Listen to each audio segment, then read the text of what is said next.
Welcome to my channel, where mysteries unfold, strange tales come to life, and the unexplained takes center stage.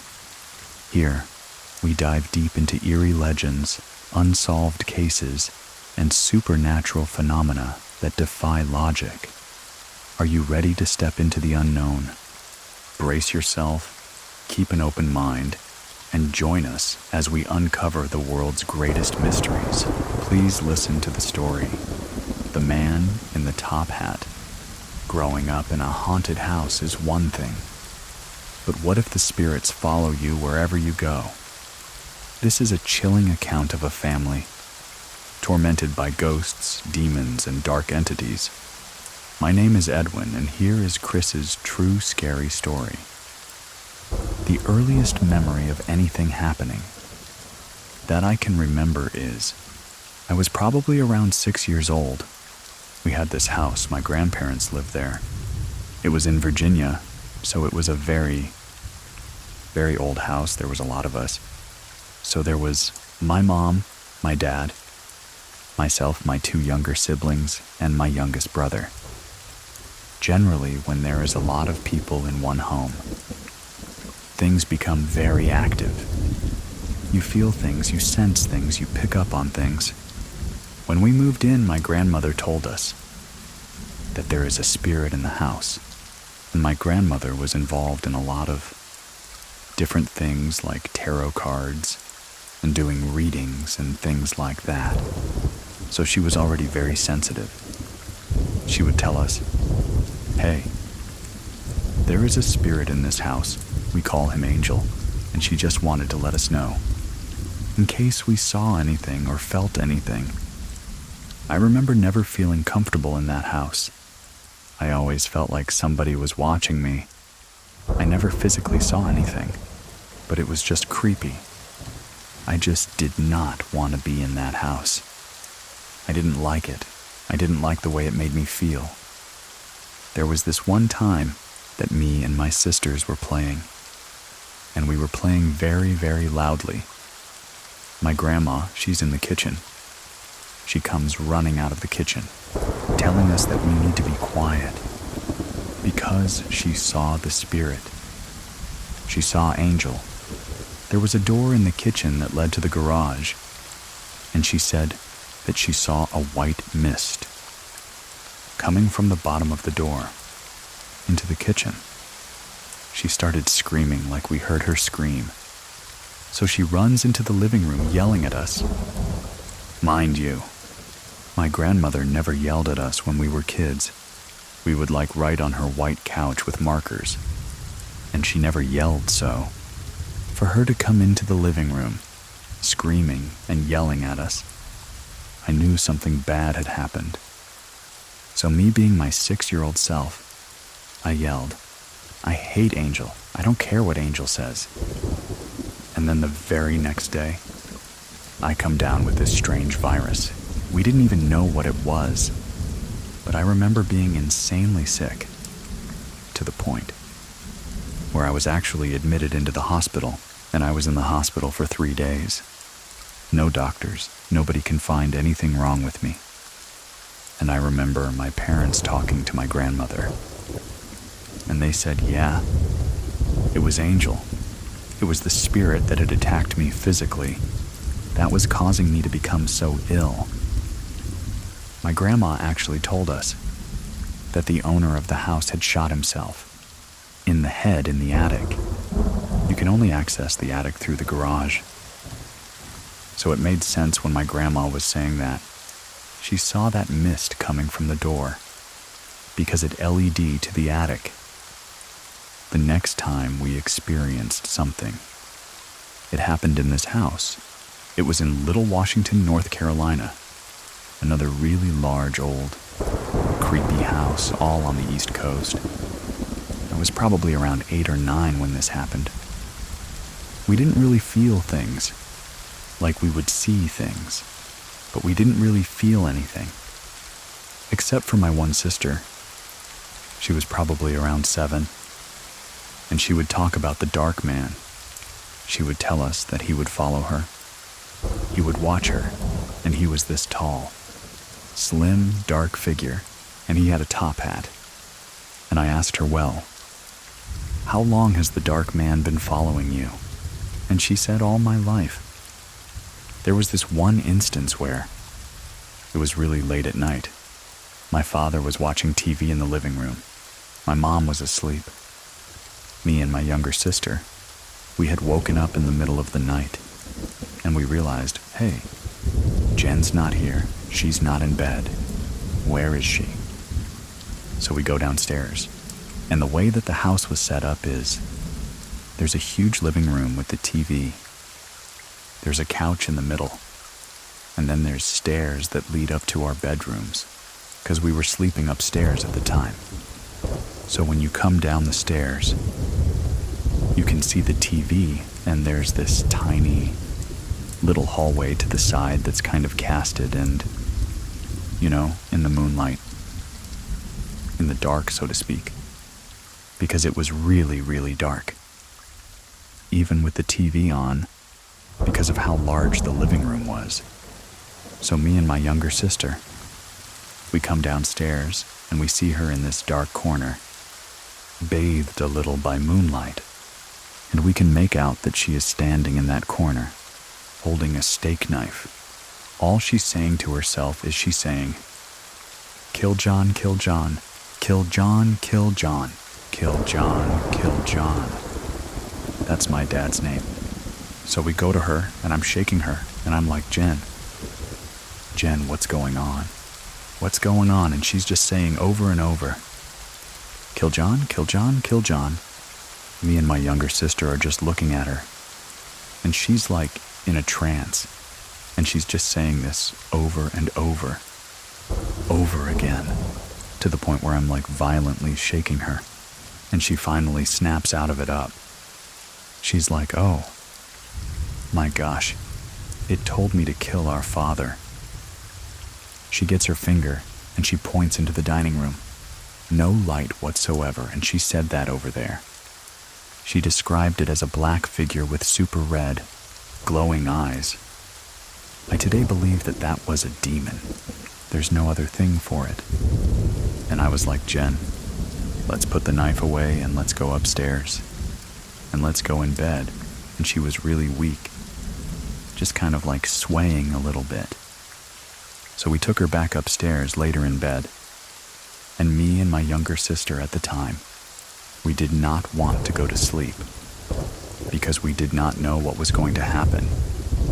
Was she going to wake up in the middle of the night and do it all over again? After that, we just started praying and we're like, please God, don't let this happen again. Please God, shed your blood of protection upon us. Because my family is very, very religious. And the very next day we were like, hey, do you remember doing this? She had no recollection whatsoever of that happening. We're all in our late 30s now. And she's like, no, that never happened. I wasn't sleepwalking. I wasn't dreaming. Me and my little sister both have this memory of her doing this. We know that it happened, even though she doesn't believe us. We never actually told anyone. This is the first time that I am talking about this since we were little kids. Another situation that we had, this was a house that we had, again, lived in with my grandparents and my aunt and her son. So there's 9 people living in a 3-bedroom house. Super, super tiny house with just a lot of people. Everyone had an experience in this house. I was around maybe 9. This is when I actually saw the dark man that my sister had talked about. I remember that it was really late at night. My grandma was asleep on the bed that I was on. In my sister's cause, she would always sleep with us. And I remember I was watching TV. It was super late at night. And then I just felt this strange feeling come over me, that somebody was watching me. The hair on the back of my neck stood up. I had chills. It got very, very cold. I'm facing the television. right next to the TV, is the door that leads into the hallway. I turn my head. I cannot move. I cannot speak. I remember my eyes popping out of my head because I see exactly what my sister had described. A tall, slim figure with a top hat. No face, no eyes. It's just this dark thing staring at me. I could not move. I could not speak. I wanted to scream. I'm just looking at it, and it's looking at me. And then I remember just closing my eyes and being like, please God, don't let anything bad happen. Please God, let me wake up from this, whatever is happening. Let me wake up from this. I don't want to be hurt. I was scared, terrified. And then I open my eyes and it's gone. The feeling is gone. Everything is gone. I didn't wake up my grandma. I didn't wake up my sisters. But the next day I told them what had happened. So while we're all talking about this, they're like sharing their experiences now. Because we had lived in the house for, I would say probably maybe 3 to 6 months. My sister saw this little girl. So she was in the bathroom, and she was just kind of playing around in the bathroom. You know, there's a big mirror, and she was looking in the mirror, and just kind of doing like funny faces and stuff. She said that she heard something in the bathroom. Nobody is in there with her. It's just her. This was the same sister that we believe had been possessed. She was looking in the mirror. And then she looks to the side. And she said that she sees this little girl with these curls dressed in early 1900s clothing. It was like a pink dress. And she had these ribbons and tights and these pink shoes. And the little girl was just staring at her. It approached her a little bit. And then she looks back in the mirror at herself. And it's gone. She bolts it. She runs out of the bathroom. We were in the bathroom again. And we were like putting on makeup and whatnot. And my sister was with me at the time. We're looking in the mirror. And we're just kind of playing around.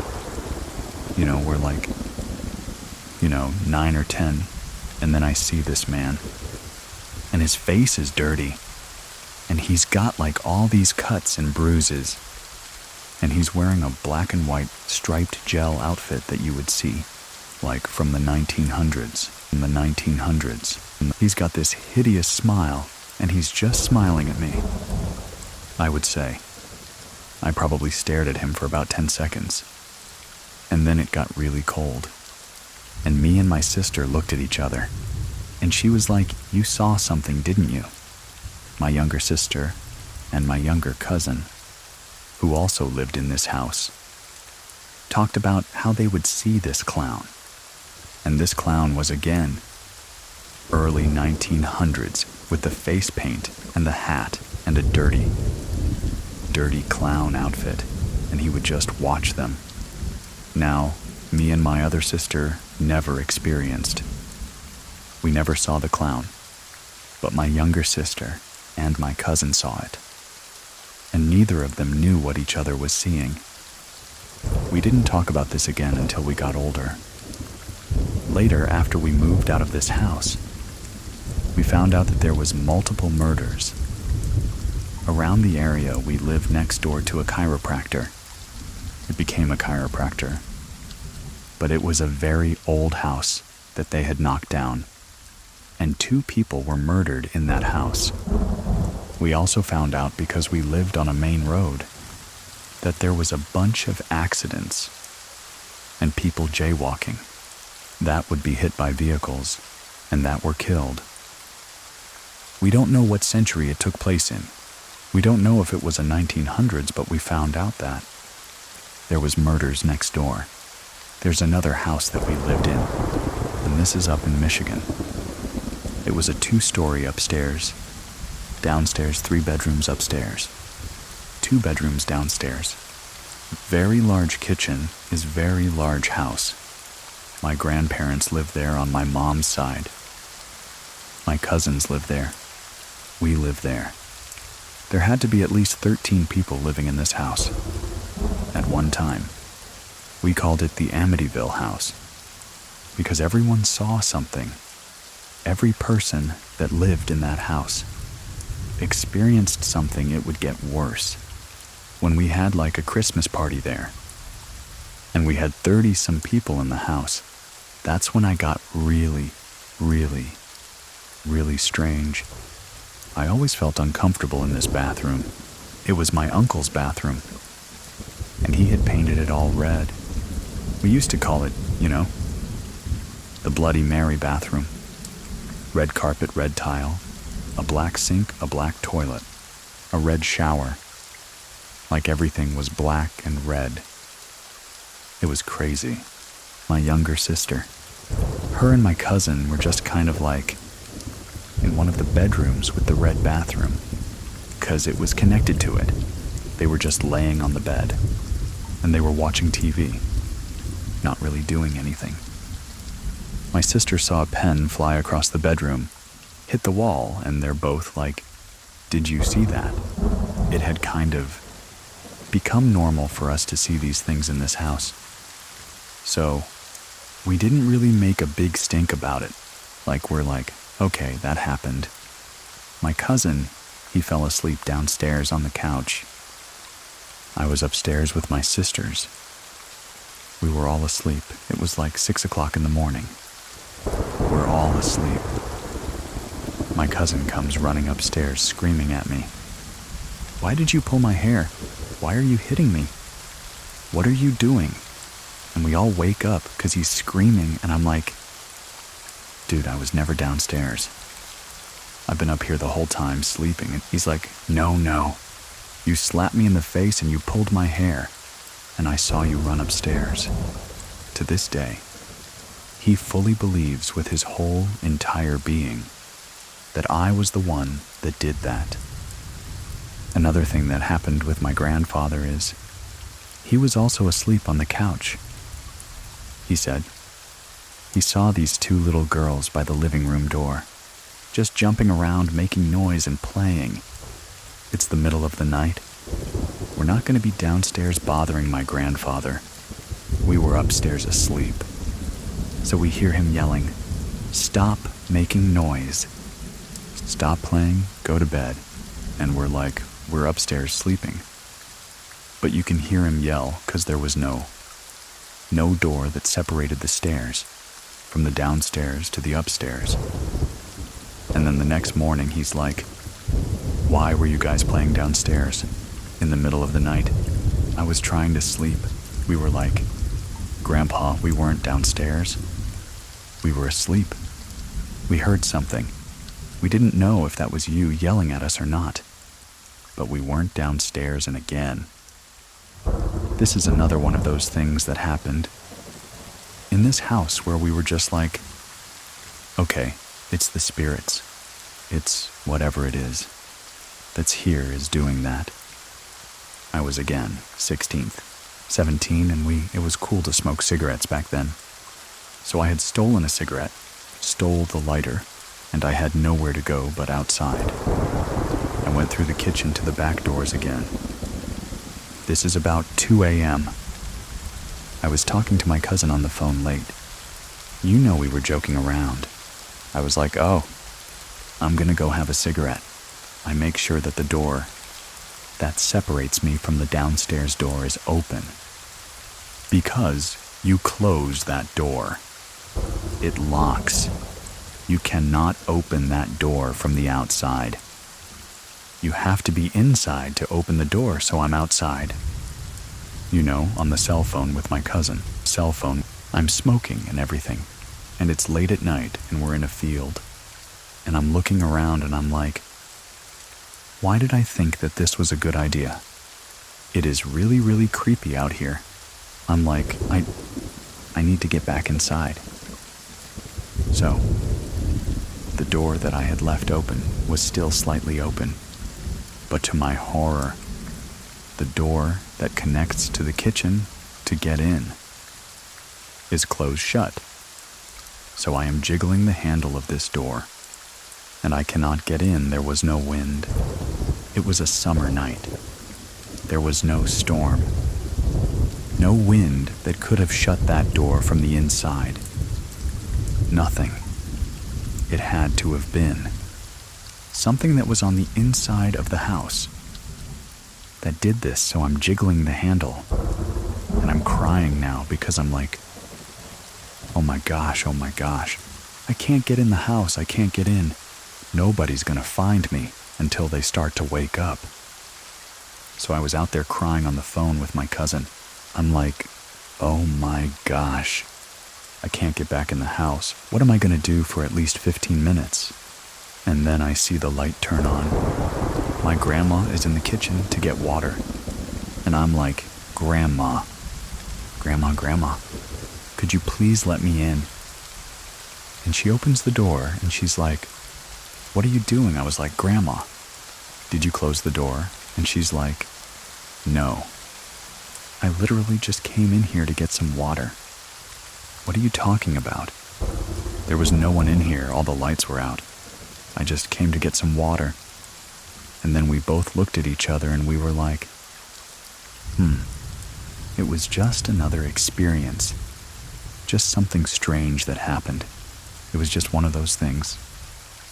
There is so much that happened in this house that everybody experienced. And I honestly can't even keep track of everything that happened. I saw an ant through a window that had passed away. Whatever this energy was, whatever this spirit was, it liked to take the form of people. Because we always thought that it was each other. Like my grandpa saw us kids downstairs. My cousin saw me pull his hair. It always took the shape. This was a very common thing. We knew my aunt had told me multiple times, like when they were over for Christmas, that she would see me go into the bathroom and then leave the bathroom. And this is the red bathroom. Go into the bathroom, leave the bathroom. Well, I'm not even there. I'm downstairs. So when I went upstairs, she was like, weren't you just up here? Didn't you go into the bathroom? That wasn't me. I wasn't up here. I was downstairs. The house wasn't uncomfortable. We didn't feel uncomfortable in the house because there was so many of us. And we kind of just knew, you know this thing. It likes to take shape of us, whatever it is. We never did any sort of research on the house, but we had left, and then a few years later, my grandparents had sold it. And whoever they sold the house to, they demolished it. The only thing we know is literally everybody in that house saw something, from the oldest to the youngest. My cousin, who was way old at the time, she was in her third. I have a lot of family. She made something called an angel board. She had this square cardboard cutout, and she wrote all the letters of the alphabet. It was a handmade Ouija board, but she never called it that. She called it the angel board. She didn't want to scare us. So she brought this board into the Amityville house. We're already experiencing things. So we're like, you know what? Let's play with it. Let's see what happens. Let's see if we can find out who the spirit is. We would do like this prayer before we would start. And it goes like, you know, we call upon our guardian angels to protect us and to watch over us and to guide us.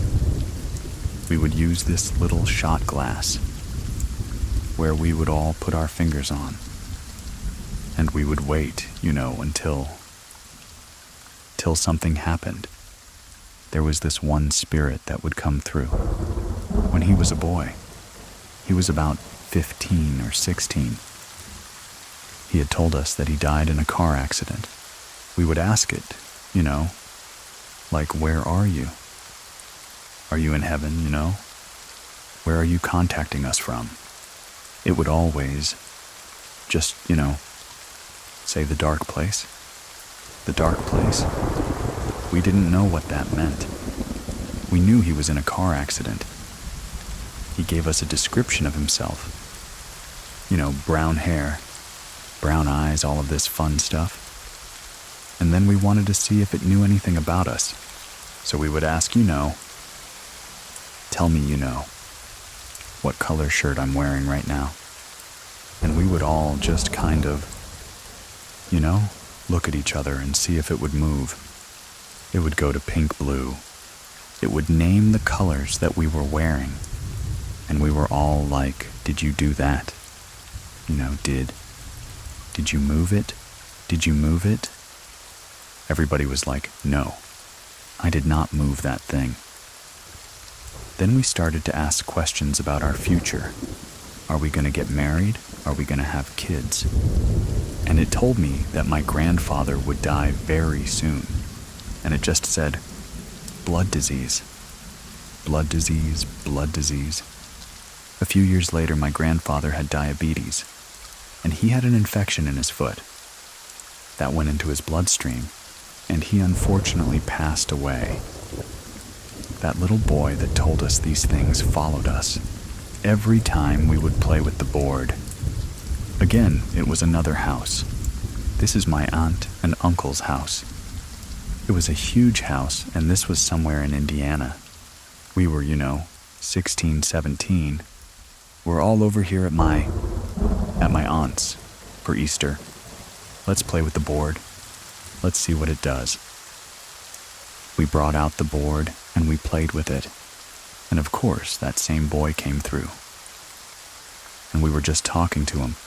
And then once we were done, we're like, okay, let's put the board away. We're all sleeping in this one bedroom. We're sleeping on the floor. It's a bunch of people, all the beds are taken. So we're just sleeping on the floor. So I wake up in the middle of the night. I'm like, okay, I gotta go to the bathroom. The light is off. I walk into the bathroom. It's a tiny bathroom. It's super dark. I open up the door. The mirror is right in front of the door. I'm looking through the mirror and I see this boy. Brown hair, brown eyes. Scratches blood on his face.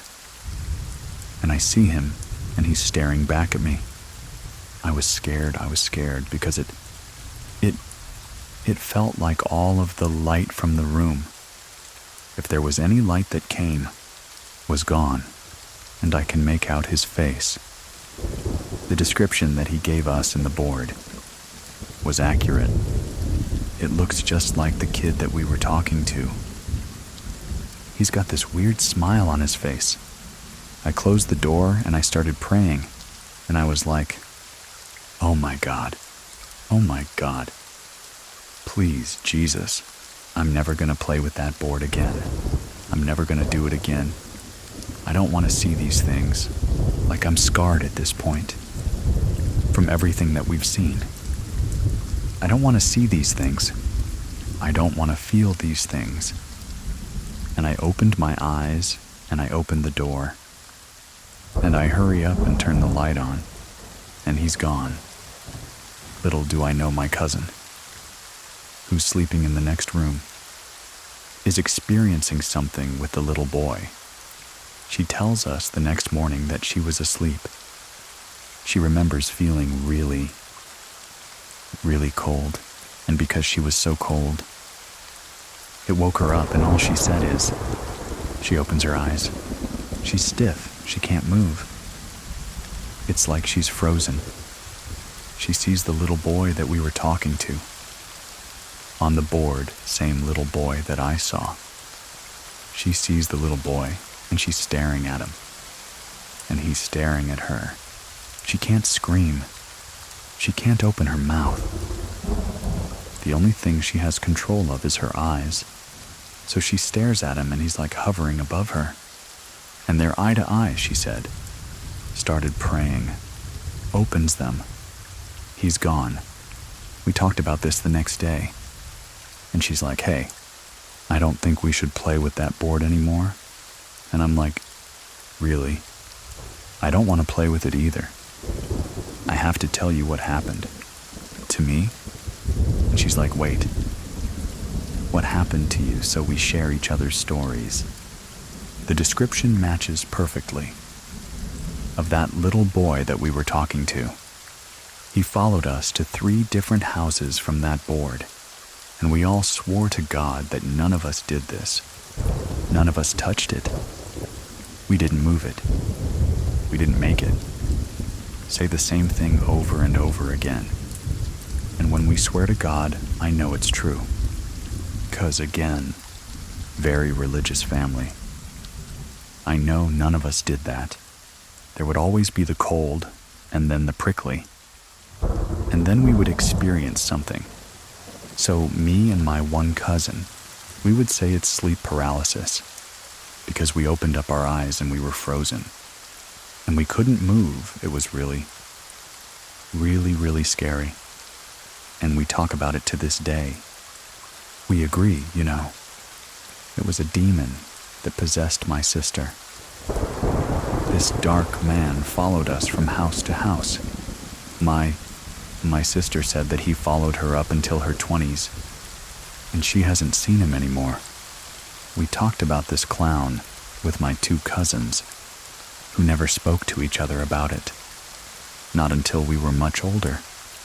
This thing was always there watching them. One of the most scariest things that happened to me was that situation with my sister, that she saw this black figure with these red eyes telling her to kill my father. Now, my father was very abusive, emotionally, mentally, physically, and we all talked about, you know how much we didn't like Kim, and you know how. Why did Mom end up with him? You know, like we. We were never close to my father. We were super close to my mom. And then for that spirit, that demon coming to her and telling her to do that, it was scary. It still today scares the crap out of me. I don't like talking about it.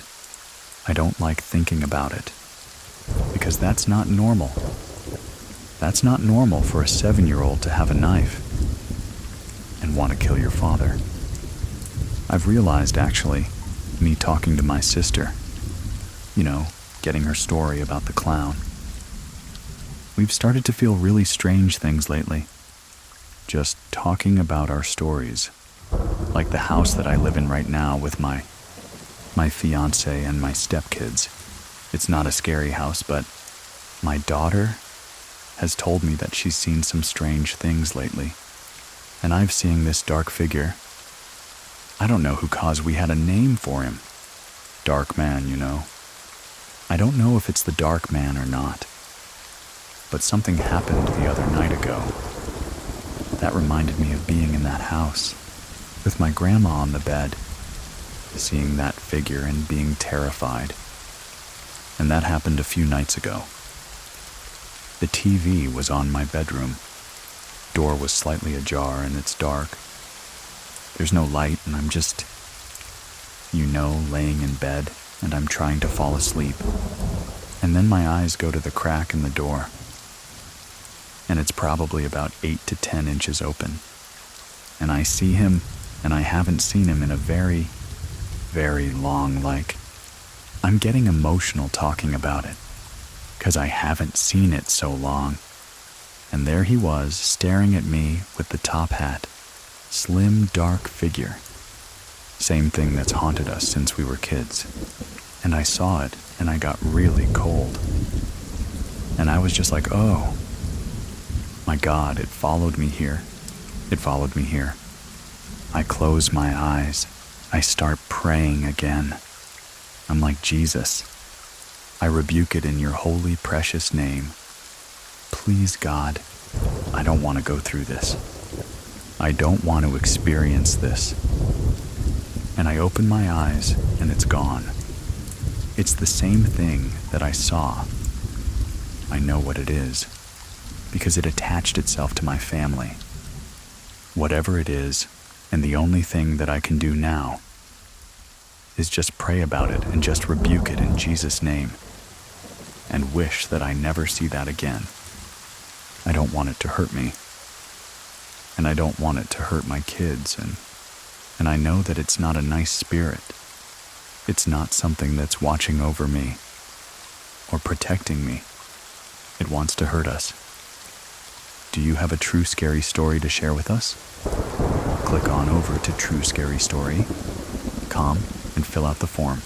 To get these episodes at free and support the show, check out Scary Plus over on Scary Plus.com. It's free for 14 days and $4.99 a month after that. You can cancel anytime. Thank you very much for listening. Keep it scary, everyone. See you soon. See you soon. Please listen to the story, The Man on the Moon. My story takes place starting in 2013. We've been in this apartment for less than a year. My son was 5 years old. He's 16 now. It always seemed like he would have night terrors. He would start crying in his sleep, making weird noises. We would just hear him whimpering. We really didn't know what was going on. It started getting a little bit more intense. He started screaming and yelling. This would always happen between 11:30 and 12, when I would be getting ready to go to bed. We would go in the room, his body would be straight. It looked like somebody pulled his legs. His feet would go flat, and his hands would be to his side. But he was still sleeping, and he would be screaming. The screaming will last for about 5 minutes, and we lived in an apartment building complex. So, I always thought that people would think that we were doing something to my son, and he was screaming. After that, he would always yawn and turn right back around and sleep peacefully for the rest of the night. We were dealing with this for about 2 months. His doctor told me that it was probably him getting into his REM sleep stage, and that we should let him rest and not look at TV or anything for at least 30 to 45 minutes before bed, so that he can settle down. Then it just never stopped. One night I was walking past his room. It was completely dark in there. He had a little night light that was behind his dresser, so it kind of illuminated the walls. It wasn't enough to be super bright when I was walking towards the room, because I heard him whining. I saw some figure standing over by his bed. In a panic, I turned on the light, but it was nothing there. I definitely saw a figure standing next to his bed while he was starting the whining stage. Time has gone by. Now I'm in my room, and I hear like lullaby music. Like I said, I live in an apartment complex, so I thought maybe it was coming from the other apartment. I turned the TV down, and when I was starting to walk towards his room, I saw a dark figure move from the side of his bed. Over to the dresser, the lullaby music stopped. Now I knew that I wasn't seeing things this time. So I just went in there, I snatched him out of his room, and I went back in my room, and we waited for my husband to come home, because it was just me and my son in the house. We were in the living room one day watching TV. I heard the toilet seat slam down. No one else was in the house. We were all in the front. I went back over to the bathroom and said, "Oh, maybe the toilet seat just fell." When I went back there, the toilet seat was actually still up. It never fell down. But you can hear the noise that it slammed shut. So now I just started being freaked out in my house. I didn't want to say anything to my family. The only person that knew about it was my husband at the time, and then we had a cat. So I kind of kept saying that, oh, maybe the cat went by and I saw the shadow of the cat. Or that maybe he was in the bathroom and he hit the toilet seat. So I kept trying to make sense of it myself. It wasn't until one evening, everybody was in their rooms, I went to go take a bath. I was in the bathtub. I decided to lay back, relax. I put my cloth over my face and I was just laying there. and it sounded as though someone opened the bathroom door. But I took it off thinking it was my husband or my son coming in the room, but it was no one there. I closed my eyes and just laid back. Out of nowhere, it felt like someone smacked me in my face. I felt a hand print the burning sensation. I jumped up out of the bathroom, ran out of there, went to go tell my husband, and was like, okay, that's it. At that time, my son started screaming and had another night terror. While I'm panicking trying to talk to my husband, he starts screaming and we had to rush into his room. And it was just one of his regulars, screaming night terrors. But this one got a little bit more intense. It lasted way longer. And I thought he was actually going into a seizure, so we called 911 and have them come out. By the time they got there, of course, my son is fast asleep. And then they had to wake him up to make sure he was okay. He's just looking at us like, "Why are you waking me up? What's going on?" They left, they cleared him. Everything was fine. It was a few days later after that, I decided to ask my son, "Do you remember any of these dreams that you're having at night? Why you're screaming or anything?" And he said no. He doesn't remember any nightmares, or he wasn't scared when he went to sleep, or he didn't think of anything scary. I would never forget those words that came out of my 5-year-old's mouth. He just came out and said, "Oh, I talked to the man on the moon. I talk to him sometimes when I go to bed." I asked him who is the man on the moon, and he said he tells me to do bad things, but I don't want to, and I'm always yelling at him to leave me alone. Sometimes when he gets mad, he sets everything on fire, and he scratches me with a fork on my thumb. I asked him, "What does the man on the moon look like? What is he doing?" And he said, "Oh, he's very big, he's very red, he has a big fork," and he kept saying, "He scratches my thumb with it when I tell him no." I said, "Well, does he ever grab you or catch you or anything?" And he said no. If I say no, he just stabbed me with the fork. The next day, I told my mom. I started telling her everything that was going on. My mom always believed in the Bible, and she believes that there are spirits, and that there are angels and demons walking around. So, that's why I was happy that I was able to talk to her. We went to church that Sunday, and we talked to my priest, and I explained to him the night terrors. I told the doctor they kept saying that children's have active imaginations, but I just felt that there was something else going on because of all the other things that was happening around the priest. He said that my son had a bright aura around him, like he's very protected, and maybe that's why the dreams come, and is trying to break that aura, but it can't get through. So he gave us holy water. He gave us Bible verses that we should recite before he goes to bed when he's saying his prayers. He told us to leave the Bible open on a certain page so we can have that verse after we say it. I was supposed to cross him with holy water.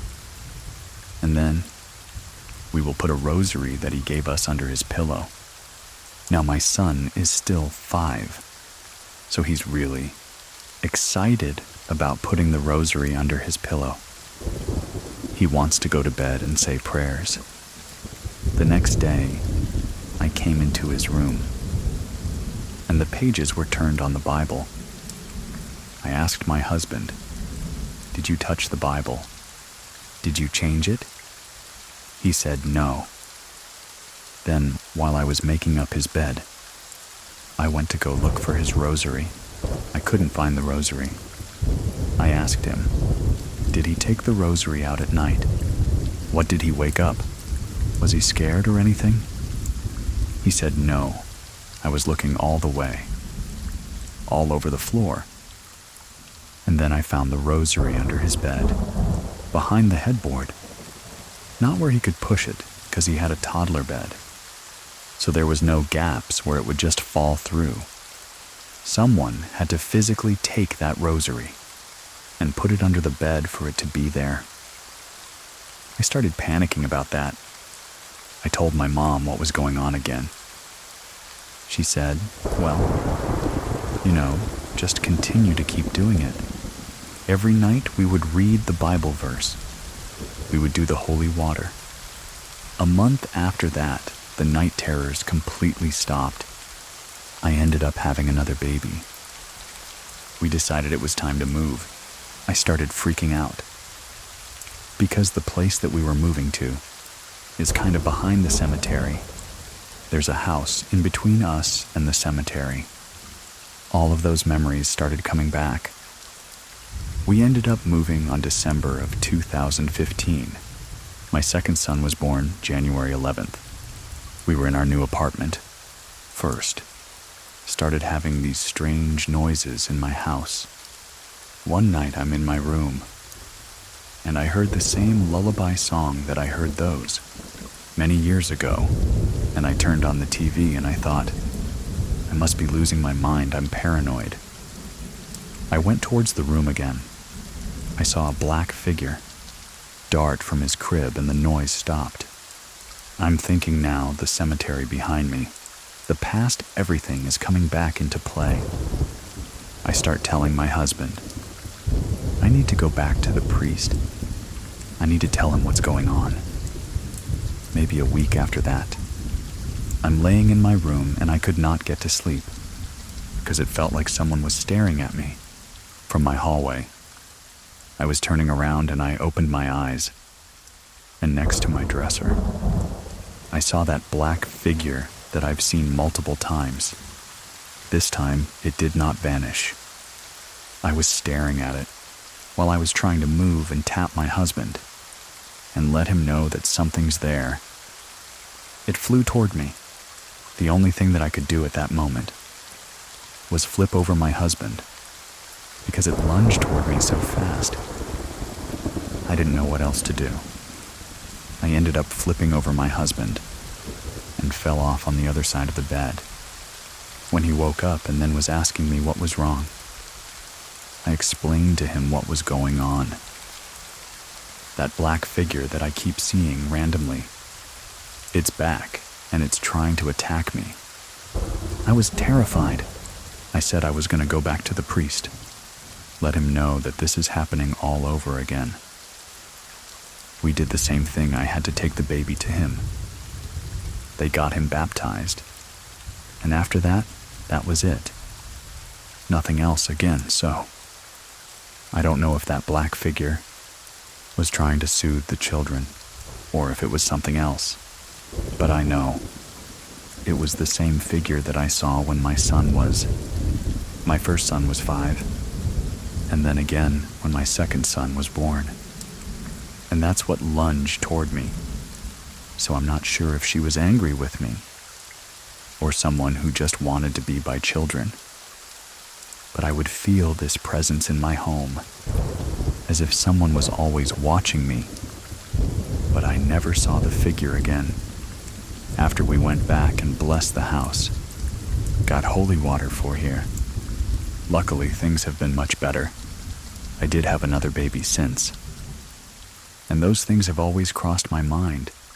So my new baby is 2.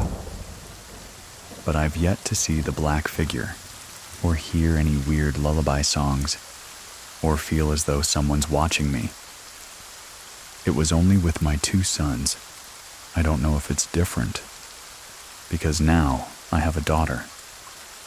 But whenever I think about what happened to my older son, who's now 16, it just gives me the chills. And I will never forget what he told me. When he was 5 years old, I talked to the man on the moon. To share your own story with our community, visit us at truescarystory.com. And if you want to support what we do, You can try out Scary Plus for free, or drop some stars for us in the reviews. Links to everything are in the description of this episode. Thank you very much for listening. Keep it scary, everyone. See you soon. Please listen to the story, The Witch Book. A family moves into a beautiful home in San Antonio, but what they thought was a fresh start quickly turned into a nightmare. Don't listen alone. My name is Edwin, and here is Veronica's true scary story. This dates back to August of 2018. My parents had decided to move from Round Rock, which is north of Austin. This happened to be a perfect timing for my younger sister and I, because I was transferring out of community college to a university in San Antonio while she was graduating high school and gonna go to a college in San Antonio as well. It was a beautiful house. It was a 2-story house, all brick in a gated community, which was like super fancy to us. About 6 months into living there, things really started to pick up. Instantly when you walk in, it had like an eerie feeling to it. The first instance is I was in my restroom. You can see the hallway, and it was a pretty long hallway connecting all 3 rooms. I saw my sister walk out, and I said something along the lines like, "Hey, what are you doing?" Earlier, my parents said they're gonna go grocery shopping, and I thought she was going with them, but she didn't reply back to me. I started saying "What are you doing?" but I couldn't see her. So then I started looking all around the house, and when I went outside to go check if the car was gone, and I saw I was home alone, which just really freaked me out. So I kind of brushed off a little bit, thinking, okay, maybe I'm just seeing things tricking my mind. A few months passed by again. So now, March of 2019, it just became super bad actually. My mom got really sick, which prevented her from working. So she had to stay home full time. My room happened to be right above my parents' room, and so my mom was in her room a lot. And she would tell me sometimes or text me at least and be like, "Hey, are you home?" I'd be like, "No, I'm in class or doing something." She would tell me she would hear footsteps in my room, sound like someone was walking around, and she didn't think too much about it. She just thought, maybe, yeah, I'm just so bored I'm starting to hear things. And because of that, my dad got my mom a small puppy. He was a month old at that age. He was already starting to bark. At the bottom of the stairs, he was terrified to go up the stairs actually. He will only go upstairs if one of us were with him. Already that was giving me a sign is something really here in this house? The attic was right above our room. Oddly enough, it was in this hallway. There was an entrance to the attic, and shortly after that, my sister starts to smell something super bad. My dad goes, checks it out. He comes back down, and it's a dead rat. But also, he finds this box. And in that box was a weird book of some sort, which had carvings into it. You could tell there were blood marks on it. You could tell there were. Maybe a piece of bone in there. As well, my mom's kind of superstitious and shows.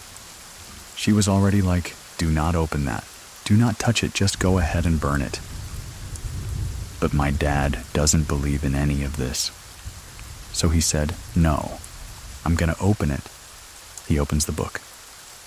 And everything was in Latin, writing, and images and just stuff you see kind of in a witch book. And so it freaked me out. And my sister and my dad was okay, Mom is right, let's burn it. So we go in the backyard, and my dad just starts a fire and throws that whole box in there. It almost looked like the flames were starting to turn blue, like it wasn't from this world almost. After he did that, it kind of made the spirits mad a bit. more time passes. One night I was in my room, and I could hear what I thought was my sister calling my name. And I said, "Hey," like, "what's up?" And she didn't say anything back. I go downstairs because I was like, okay. I heard her literally say my name. And not just my name, I have a family nickname. And it's only she calls me that. And so I go downstairs, I'm probably getting a snack. And she comes to the front door, and I say, "Hey, like, Warrant, didn't you just call my name?" She goes, "No, I was outside the whole time."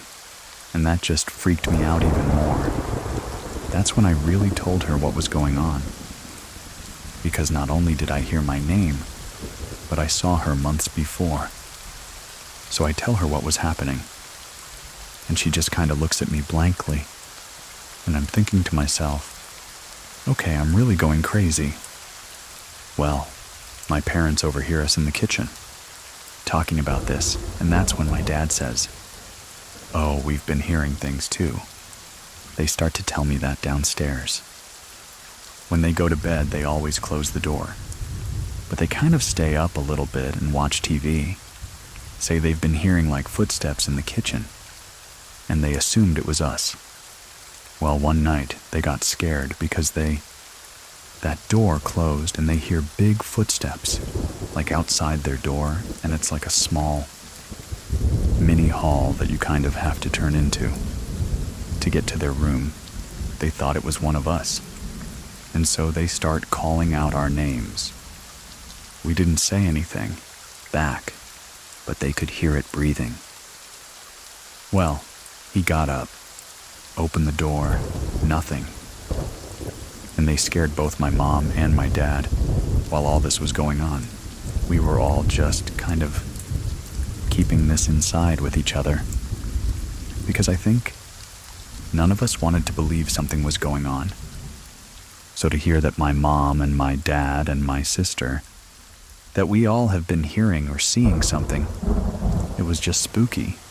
My parents ended up reaching out to the previous owners of the house, because technically my parents were renting out the house, and the owners, for whatever reason, didn't want to live there anymore.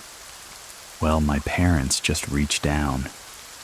We're like, "Hey, like, this stuff has been going on. Has stuff like this been happening to you all when y'all lived here?" And they said, "Oh no, nothing like that happened. But I think you should know this. The man had his mother living with them, and she happened to die in that house, in the room that I was sleeping in." When I find out this information, I think I turned cold. It just confirmed all the things that were happening around in that house to me, especially more towards me, because I feel like I was hearing the most and seeing the most things compared to my family. They also admitted that it was just her upstairs most of the time, so they didn't know what she was up to. But they were here late at night, walking around, talking, and they assumed that she was on the phone. One night, my sister said she was in her room, and she heard what sounded like me going through my stuff in my, like I said, we shared a wall together for our rooms. So if I was going through my drawers, or even turn on the TV, she could hear it. And she kind of just says like, "Hey," starts talking to me, but I never say anything back. Maybe 5 minutes pass, and she hears more noise coming from my room again. So she really gets up and sees that my door is closed, and was like, "Hey, like, I'm coming in to check on you." When she opens the door, she sees one of my drawers pull open. Right when she opens the door, but when she sees the drawer pull open, she realizes no one's in my room. There is only one instance where we all saw. So, something at the same time. October of 2019. Kid you not, it was Halloween night. We just got done trick-or-treating, and the front door actually was this glass-type front door where you could kind of see through it. So we had the front porch light on because we had just got done trick-or-treating. My mom's in the living room. My dad was actually out that night, so he wasn't home. But my sister and I were in the dining table, and if you lean backwards from your chair, in the dining table, you can see towards the front door. We hear the doorbell go off. And of course, in a 2-story house, that doorbell ring echoes everywhere. I lean back towards my chair from the dining table. When I see this tall figure, it's Halloween night, so of course costumes. And I was thinking to myself, maybe some teenagers are at the door or a teenager, because I could tell it was one person. So I grabbed the candy bowl. They ring the doorbell again. At this point, my mom and my sister behind me, kind of telling me to be careful, because it was late, but also like, yes, just get the candy out. As soon as I open the door, nothing. The shadow's gone, no one's at the front door. That freaked my mom out the most, because she's always just heard footsteps and heard things, but she never actually saw anything. So when she saw that no one showed up at the door, after we saw a shadow, we could tell someone was at the front door. That just freaked her out even more. I'm in my room one night. I go to bed like normal. But except this time, my mom's dog, he decides to sleep with me.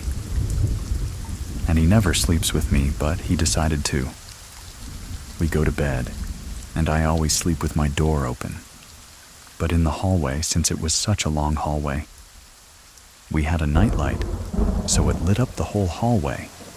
I could see, like, if someone was walking in the hallway due to, like, the shadows and the passing of the nightlight.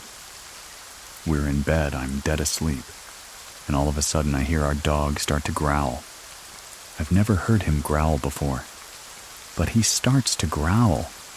It wakes me up, and I look over at him like, what is he growling at? And I see that his head is towards my door. So I look to my right, and I see in the corner of my eye, there are these long fingers with like razor-sharp nails. I can see it through the shadow. And as it moves its fingers, it starts to crackle. Like it just starts to make like bones popping noise. I realized his fingers and his whole hand is starting to cover the light switch, which is the only light switch. I have to put the light on. I didn't have a lamp in that room. I just freaked out. I didn't know what to do. Like instantly, I'm just thinking to myself, whatever. This is this demon, this monster. Like it literally wants me in the dark. It's covering the light switch. I just got up and I decided I'm gonna touch it. Like I'm gonna touch it. 'Cause I need to turn this light switch on, and I did. And when I touched it, it felt scaly and very hard. And it kind of scratched me a bit. Light switch goes on. I'm hysterical. My mom's dog runs out of my room barking. Going down the stairs, I'm screaming towards my sister and I'm waking her up. Like, please. Like, wake up, you need to hear what I'm about to say next. Because I'm not lying. She's listening to me. She's telling me to calm down, like everything's okay. You're okay. I could tell she didn't believe me fully. But when I showed her the cut on my finger, I think that's when she kind of realized, okay, yeah, you're probably right. My parents come upstairs, they're like, what's going on? I tell them the same story. And I think they really believed me because I was just so hysterical that I was not gonna sleep in that room for the rest of the night. When I finally slept in that room, if anything, it just made it worse for me because I was having constant nightmares and terrors. every night I will wake up screaming of doing evil things to my family, which I've never had experienced that before. To this day, that really still shakes me to my core, truly. Because I have had previous experiences in the past, I am the most sensitive in my family to hear, feel things, but I've never actually had anything touch me, or me touch it that was the pushing factor for me to get out of the house. I had a feeling this entity was just going to continue to talk to me and play with me, because it knew I was the one that could sense, see, and hear them the most out of the rest of my family. So I moved out after that. My parents and my sister both say they haven't heard much or seen anything after that. I was so scared that this entity followed me, really, because I touched it. So I didn't know what was going to happen. Thankfully, I have not seen or heard anything since. But I definitely do get nightmares about it still. Me back in that room. Me just being so still, shaking to my core, feeling I can't move. January 2020. My family decides to move out. And on the last day, my mom, she usually likes to take video recordings of the house, empty just for her records and just to be oh, this was a fun memory. So my dad takes the video instead. He's taking the video around the house. He's going upstairs and he hits my room and he says, as soon as he hits my room, the phone goes dead. It was fully charged. It was working properly. And it just died all of a sudden. And when it died at the same time, he heard my mom call his name. He goes out, goes downstairs, doesn't see her, doesn't even see my sister. So he calls them. And he realizes he's home alone as well, because they're gone. He gathered whatever he had left and took out of the house. He waited outside. He did not want to wait inside the house anymore, because that just freaked him out more.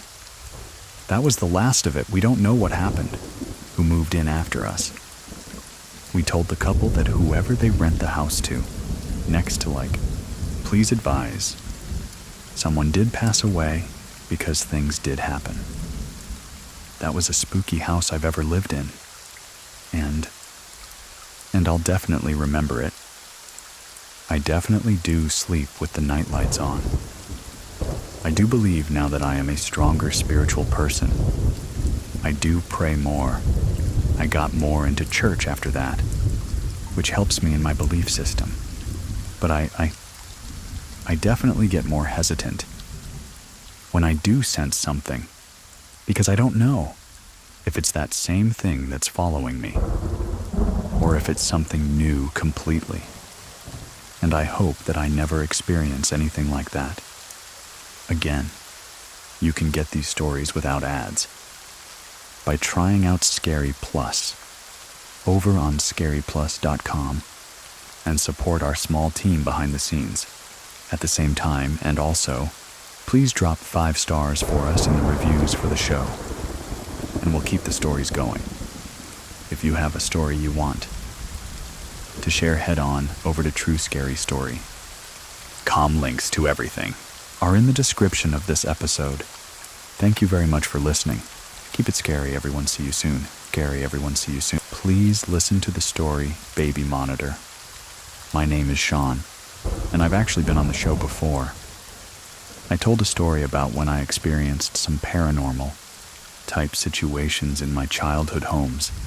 The experiences had dwindled off for most of my early adulthood until around 2020.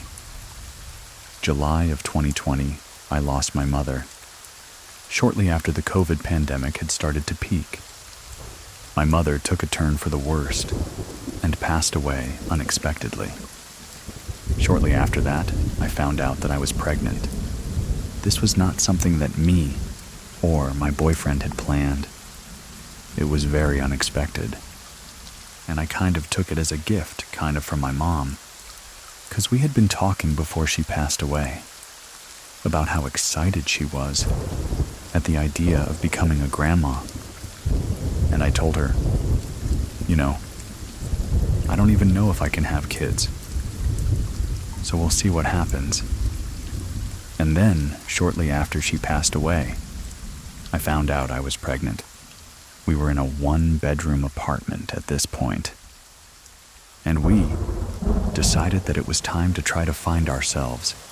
Actual house, a space where we would be able to grow as a family. And I started house shopping. We were looking for houses for months. But then, one came on the market. That happened to be on the same street that my childhood home that I had originally experienced a lot of the paranormal activities was on. I decided to go take a look around. There wasn't anything particularly special about it yet. There was something that drew me to it. I can't explain what it was, but there was just an energy in the house that pulled me to decide to try to convince my husband that this is the house that we need to buy. He was not a fan, but when it came down to it, everything seemed good about it. There wasn't, a whole lot that had to be done to the house. Before we moved in, so we decided to put down our offer, and we got the house. December of 2021, we moved into the home. And that first night, things got weird. I actually can't recall entirely what happened. That night, it happened to me. And I was in a state that I can't really explain. So, I'm gonna let my husband, Gordon, take over for a moment. The first night in the house was a hectic one. Unpacked everything as we could, and we were decided. Let's just go to sleep. We're all exhausted. Let's just go to sleep and relax. And we're laying there, we finally pass out. Felt like minutes. Early morning comes and I feel this jolt on my chest. Like something hit me. I look over to my right. My girlfriend at the time is right next to me. She looks funny. Her eyes are open, but she's not really saying anything. She's kind of just looking at me, and I'm like, "Are you okay?" And she's not responding. It was strange for a second or two. And I was just trying to, nudge her and stuff. And all of a sudden, she's just starts speaking in tongues almost, saying different names I didn't recognize. She was speaking multiple languages all at once. It's a very strange situation. And I'm thinking, okay, maybe she's having a stroke or something. I wasn't even sure. So I'm okay, so try to wake her up or something. So I'm just trying to wake her up, and she's just flapping her arms around and yelling and trying to get my attention, even though I'm literally staring at her. It felt like she was almost possessed or something, like she was being taken over by something. This is early in the morning too. Sun's barely coming up, so I'm trying to hold her up. I physically had to hold her up with my shoulder in the bed to try to keep her up without laying down, trying to shove apple juice into her throat. And finally, as I get probably a cup and a half down her throat, she's finally kind of saying English words. The weirdest part is, she had no recollection of anything. We had full different language conversations, trying to decipher what we were trying to say to each other. But she was just only halfway there, and her eyes were just glazed over. One of the weirdest situations I've ever experienced in my life. The weirdest part about it was that the only thing that I can recall was feeling like I was freezing, and I was trying to tell Gordon, "I'm so cold, Gordon. I'm so cold," but the words wouldn't come out. And that's all I remember from that experience. I finally kind of came to. And he told me that had all happened. I thought I was just having a bad dream. And then from there, I just proceeded to experience other weird events. One in particular that still sits very heavy with me was, we had probably been in the house 3 or 4 months. At this point, I had moved my son into his room. He was around 8 or 9 months old, and that was really hard for me, because when we were in the apartment, we had one of those side-sitting cribs, and he was right there next to me. And the doctor was like, well, you need to get him in his own room, in his own crib, and just being in this new environment. It was difficult for me. So there were a lot of nights where I would wake up very easily from like the slightest noise, the slightest creak in the floor, anything like that. And my husband is the complete opposite. He could sleep through an explosion. One night around the summertime, we were sleeping, and I was woken up very abruptly by a large banging. Sound like something had fallen downstairs. I didn't get freaked out too much at first. I assumed maybe one of my pets knocked something down. We have a couple of cats and had a dog at the time. But then I heard footsteps coming up the stairs. They didn't sound like paws or anything like. They were like loud boots, stomping on the creaky wood of my stairs. I'm sitting up in bed at this point. I'm trying to wake up Gordon. He's not reacting. And I'm like panicking, because I'm thinking somebody broke into my house.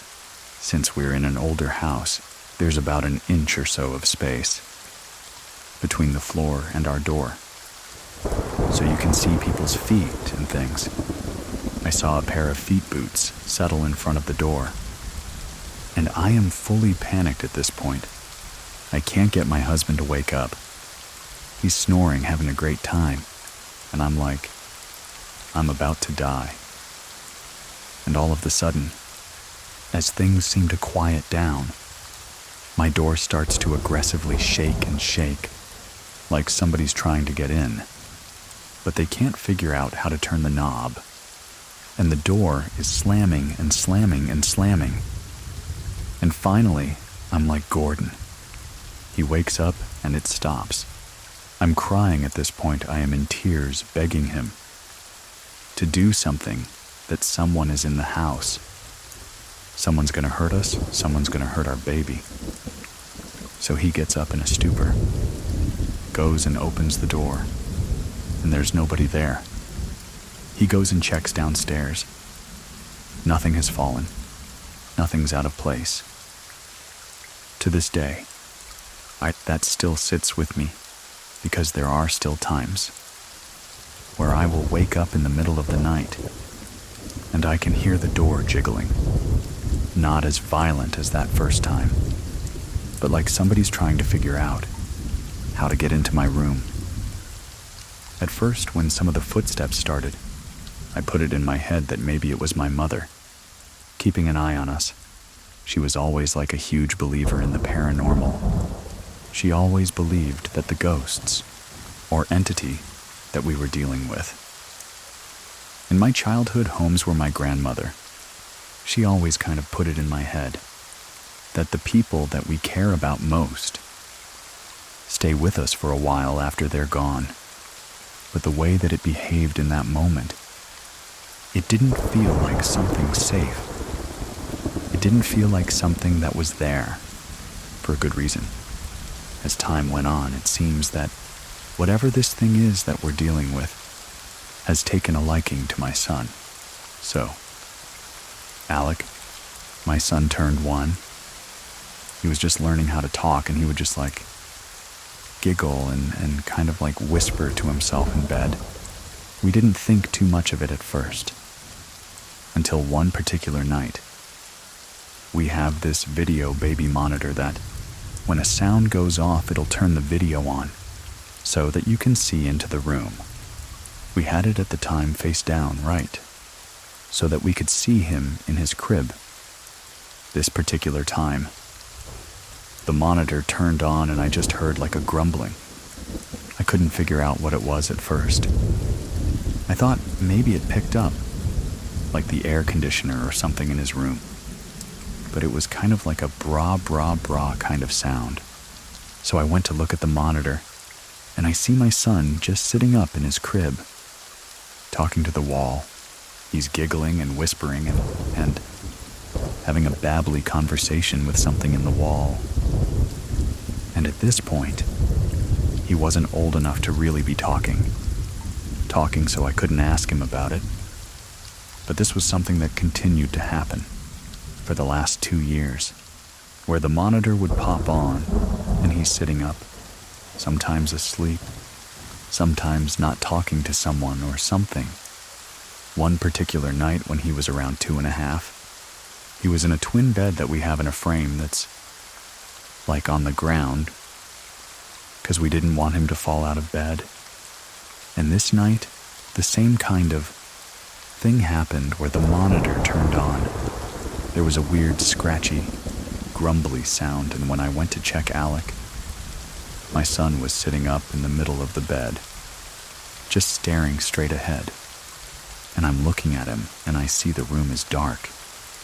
And yet there was just in the corner of his room, behind his bed, there's just this giant black figure. And I'm thinking I'm seeing things at this point, and I'm getting ready to go up there. I put one foot on the step, and my son looks up at the camera. He goes, "Mommy, Mommy." In that moment, the darkness disappeared, and he just laid back down and went to sleep. I was just frozen on the stairs, not sure if I actually saw what I saw. It's unsettling, because I don't know if whatever this thing is friendly, if it's got a motive, or why it seems to suddenly be attracted to my son. My son's obsessed with ghosts. I'm not sure where he even got the knowledge of ghosts. He asks my husband to play ghosts with him every night. He wants him to put like a sheet over him and go, "Ooh," and like pretend to be a ghost. No idea where he even learned that word. Just this morning, I went in to get him to go to daycare, and he gets up and he goes, "Mommy." Guess what? My friend did exercises with me after Daddy left. I was like, "Who's your friend?" And he just goes, "I don't know." Part of me wants to think that maybe it is my mom, watching over him and coming to see him, but the way that whatever this is treated me and treated my husband, it's hard to be confident in something like that. There was a time recently, Alec was in the living room playing. We were cleaning up the kitchen. I had just let the dogs out the back door. I turned my back to where we have like their water bowl, and when I turned back, there was a dead mouse lying next to the water bowl, and I come up to it, and it's a mouse, and so I'm freaking out. I get my husband to come and look at it, and he's like, "This is stiff. This has been dead for a while. It looked like something had spit it up." But my dogs were outside. The only ones that could have possibly had a mouth big enough to transport this thing were not in the house. I had my husband throw it out. I go to open the back door to let the dogs back in, and there's another one in the exact same position, in the exact same state, right on the back step of my house. We clean that one up. The next day, there's another one in the exact same spot. I can't explain that either. One time, I was trying to get him out the door, and it got to the point where he was getting very, very upset. And I'm like, "Dude, we've got to go. We've got to go. You have a doctor's appointment. Like, we can't be late." And he got very upset. And he looked at me and he went, "Mommy, no." And as he yelled, "No," my bathroom door slammed shut. I've heard a lot in the past about how, ghosts will react to emotions of the people in the space that they are residing in. So I can't help but wonder if that was the ghost, taking his side to try to get me to leave him alone. But a lot of the times, when there are arguments happening in the house, or my son is throwing a fit. That door will slam. I don't know how to explain it. In my previous story, I had talked about the house that I lived in. It's on the same street, and at that time, when my mom and my aunt were fighting, the lights all shut off and things were slamming. And so part of me feels like it could be the same thing, where it seems like whatever it is reacts when there's a lot of negativity going on in the house, or negative emotions. It doesn't feel the same, if that makes sense. This whole street is just weird. There's been a lot of rumor between neighbors about seeing figures just standing across the street, looking into windows. Whatever we're all seeing don't seem to be aggressive or threatening, but they're there, watching. So I don't know if I made a mistake moving back here, moving back into this space, where I had once dealt with this stuff before. But that's a genuine fear of mine, and a genuine fear that I have now accidentally passed. Whatever this is from me to my son. If you haven't listened to it yet, you can find Sean's story by clicking on the link in the description of this episode, and if there, the story that you want to share with us. Head on over to truescarystory.com and fill out the form ad. Free. Listening is also available for our Scary Plus members. Links to everything are in the description of this episode. Thank you very much for listening. Keep it scary, everyone. See you soon. Please listen to the story, Something Evil Lurks in My Grandmother's House. In 2003. I was roughly 5 or 6 years old. Me and my family had just gotten back from a vacation in Texas. We all stayed at my grandmother's house because it was closer than ours. And almost everybody was exhausted from the long drive. I had slept off and on in the car, so I was almost wide awake, but not fully. It was around, I want to say, 2 a.m., and I was in the living room watching one of my DVDs. I got through about half of it, and I heard the poor creak from upstairs.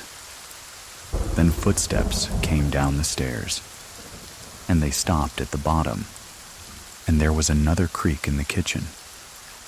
I figured it was my cousin, because he would always come downstairs and get, like a midnight snack or something. But after a few minutes, I didn't hear him go back up. It was around 15 minutes later.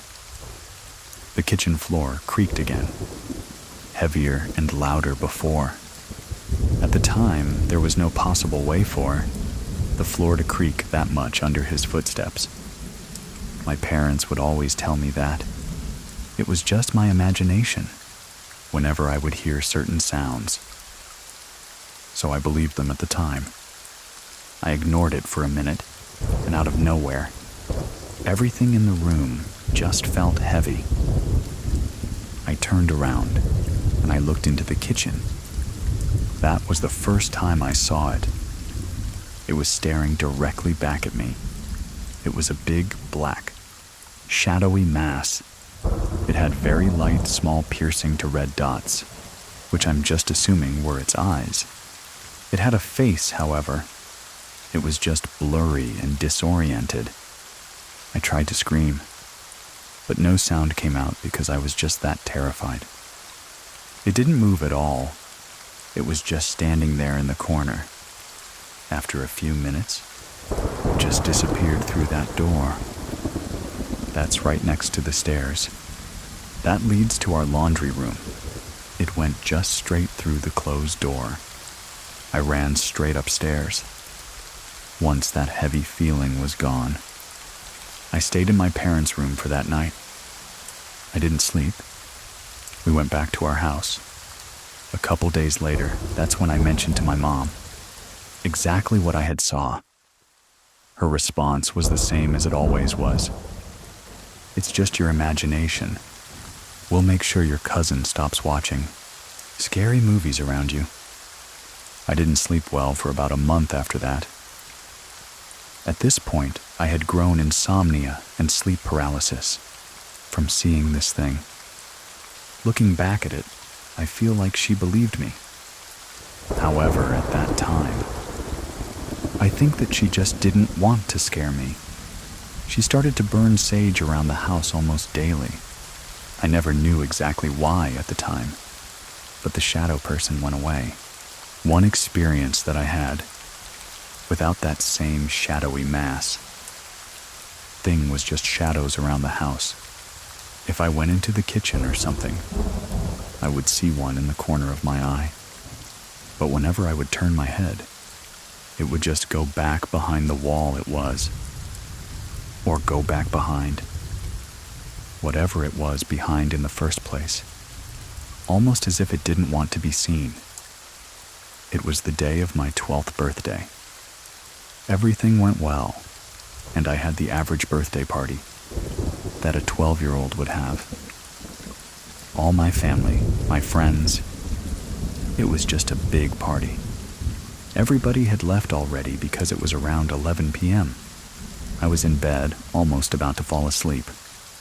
I decided to turn on my TV. I don't know why, but I fell asleep. I woke up, I felt like I couldn't breathe correctly. And the energy in the room, once I became aware, it felt the same as it had before. At my grandmother's house, I opened my eyes. That is when I saw it for the second time. It was standing at the edge of my bed this time, just staring back at me, with the same red eyes as it had before. My door across the room from me slammed. I screamed and my mom rushed in. Within a matter of seconds, it was gone. My mom was yelling, "What happened? What happened? Are you okay?" Just over and over and over. And then she sat on the bed with me, trying to comfort me. I looked at her, and her face was just pale. I had 3 long scratches on my chest and bruising around my neck that almost looked like fingerprints. The first thing she said after noticing these things was, "You're not sleeping in here anymore," after about a week of me not sleeping in my bedroom anymore. She decided to start cleansing again. That didn't work this time. I don't think it was enough. My parents began arguing, which wasn't like them. They've always been a very happy couple. At that point, they were together for a little over 20 years. Everybody in the house just became extremely negative. Within a few months, they had gotten divorced. I remember 2 months after they divorced. My mom had called my grandma to come over. I had no idea what they were talking about. But after that, my mom just became severely religious. She would constantly pray over me in my room. She would constantly bless the house. She was doing more sage than before. She had put up crosses everywhere in the house, and it was just a constant cycle. We continued this for months, and at this time, she got sick. It was cancer, which came completely out of nowhere, like cancer usually does. The timing of it just wound up a little bit too much. That's when she decided that we are going to need professional help. She started getting a priest to come around because she didn't have the energy from the chemo to do everything like she was before. So he would bless the house twice a week. I think it was. And he would bless my cousin. He would bless me, my mom, just everything. It seemed to be helping, but it was just too much. I think for everybody. And my cousin ended up moving out. He was 17. Me and my mother were still severely negative. But after he left the house, about a week after he was just back to his normal self, I was still having the same shadow. The ones that just hide when I look at them. They never would scare me. So I wasn't necessarily scared of them, because there wasn't any bad energy. When I would see them, unlike with the other thing, it was a Sunday morning and my mom had woken me up. way earlier than she normally would, and me being a very moody teenager. I was like, "Ma, what do you want?" And then she said this, in a tone that was just heart-stopping, if that makes sense. Because my mom isn't a very serious person. She's always been very bubbly. Like I was before all of this happened. She sat on my bed on the edge of it, and she was like, "We need to talk." This was the moment that changed everything for me, for the rest of my life, including today. The first thing that she said was, "I believe you." My jaw dropped pretty much. She finally had told me what her and my grandmother had spoken about. That day, she told me what my grandma had done years prior to their conversation. It was the 70s she had wronged a lady, and the lady had threatened to curse us. That would follow through. The women in the bloodline. It obviously didn't want to believe it. But my mom was very shaken up as she was telling me this. She described the same shadowy figure, like the one that had the very heavy energy. She described that to a team, and we had been seeing the same exact thing. It's just been a pattern. My mother has a sister as well, a twin sister, and she had a baby girl that is my cousin, and the same thing happened to her. I almost had a sense of relief, because I wasn't the only one. My grandma hadn't mentioned anything to my mom until that one day they sat down and had to talk. This was the point where everything slightly goes blank. I don't remember much from that day, but right after she told me that information, then she let me know that it's not going to go away, and that it's never going to go away. Anyone who knew me knows that I have always wanted to be a mother.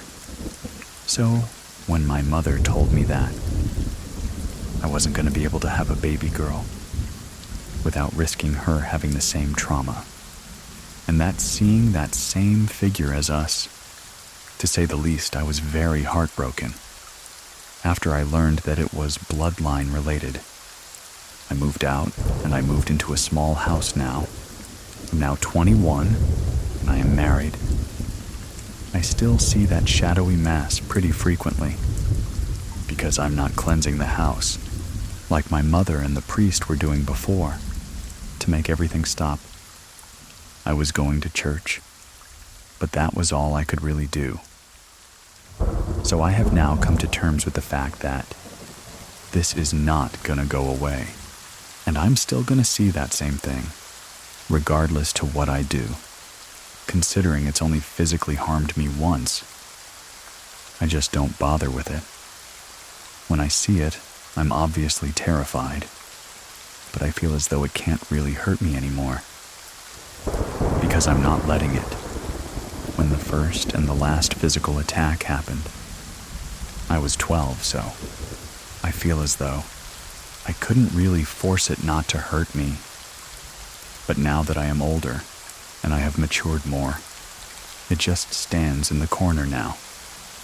I still have minor experiences with the shadow people who duck behind the doors, but I'm still not getting anything bad from them. I think they're just lost, honestly, and they're not quite sure how to move on. I am no longer living in Arizona. I visit pretty frequently, just because my mother is here.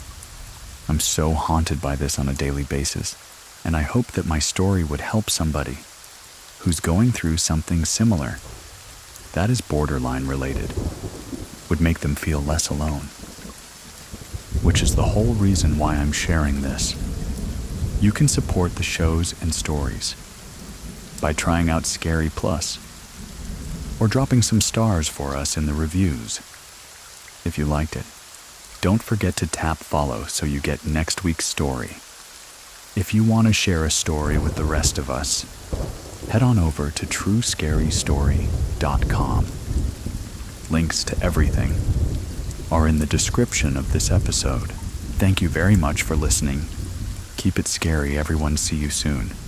Please listen to the story, The Curse of the Nightly Visitors, in South Africa. especially within the Afrikaans language community. There's this superstition that if a person is born with the sac still around them, I think they call it an amniotic sac, that you got a link with the spirit world, where you can see or experience supernatural entities, or force in some way. It was sort of frowned upon. You don't talk about this. You don't talk about seeing spirits. My mom and I were actually 2 in our family, born with that sort of thing. My dad passed away 8 years ago. It will be 8 years this year. My mom sold the house, and she bought a new house.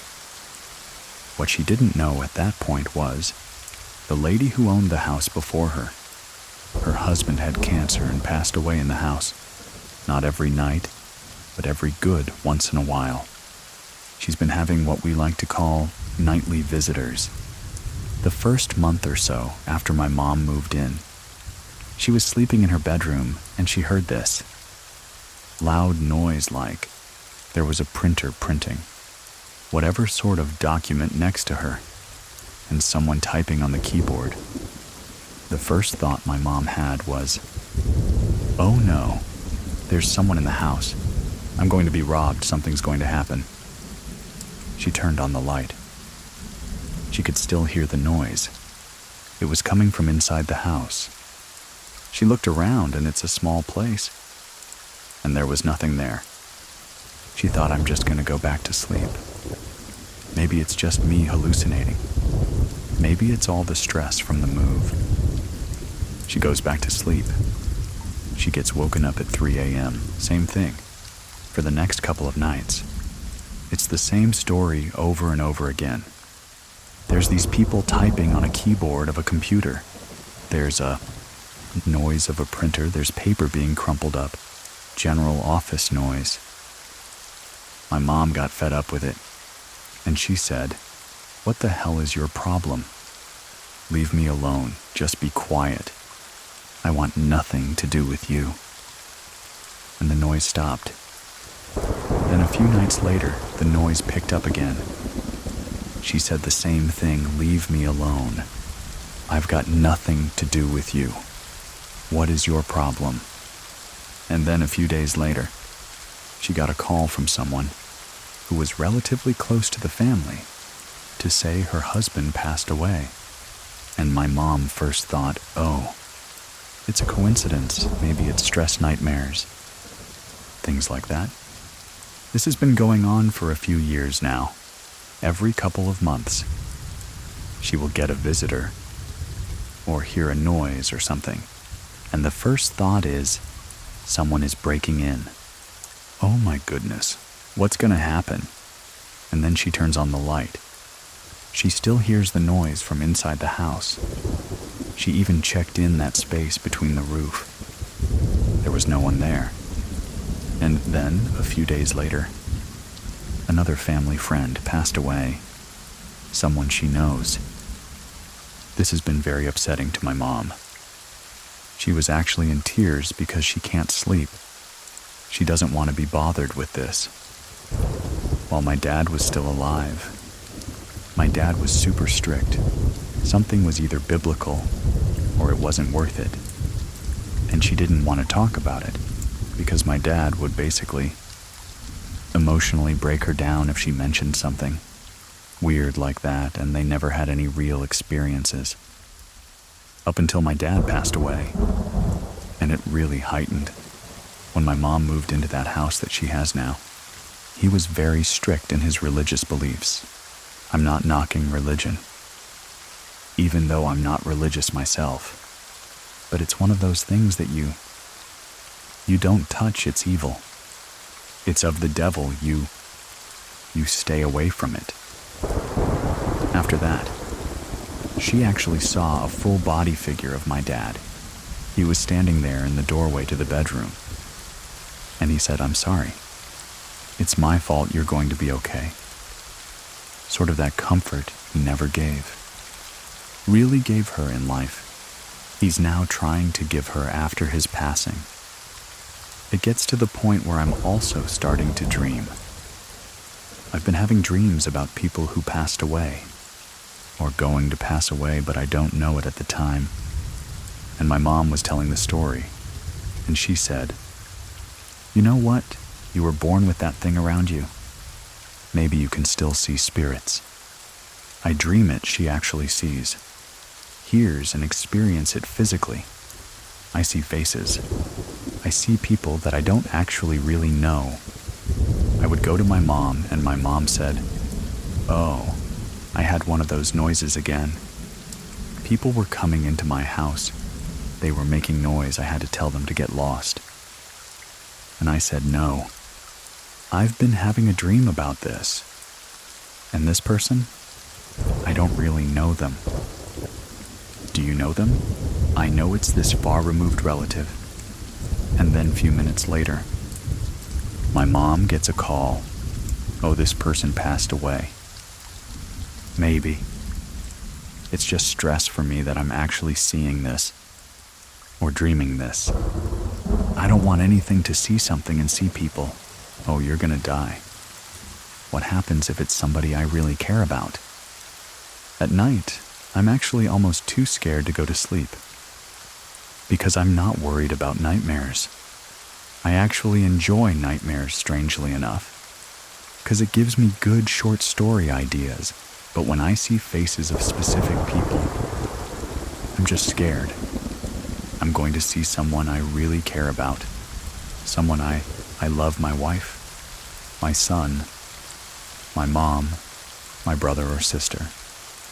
Then that means, oh my goodness, something bad's going to happen to them. A week ago, my aunt passed away from a long health battle.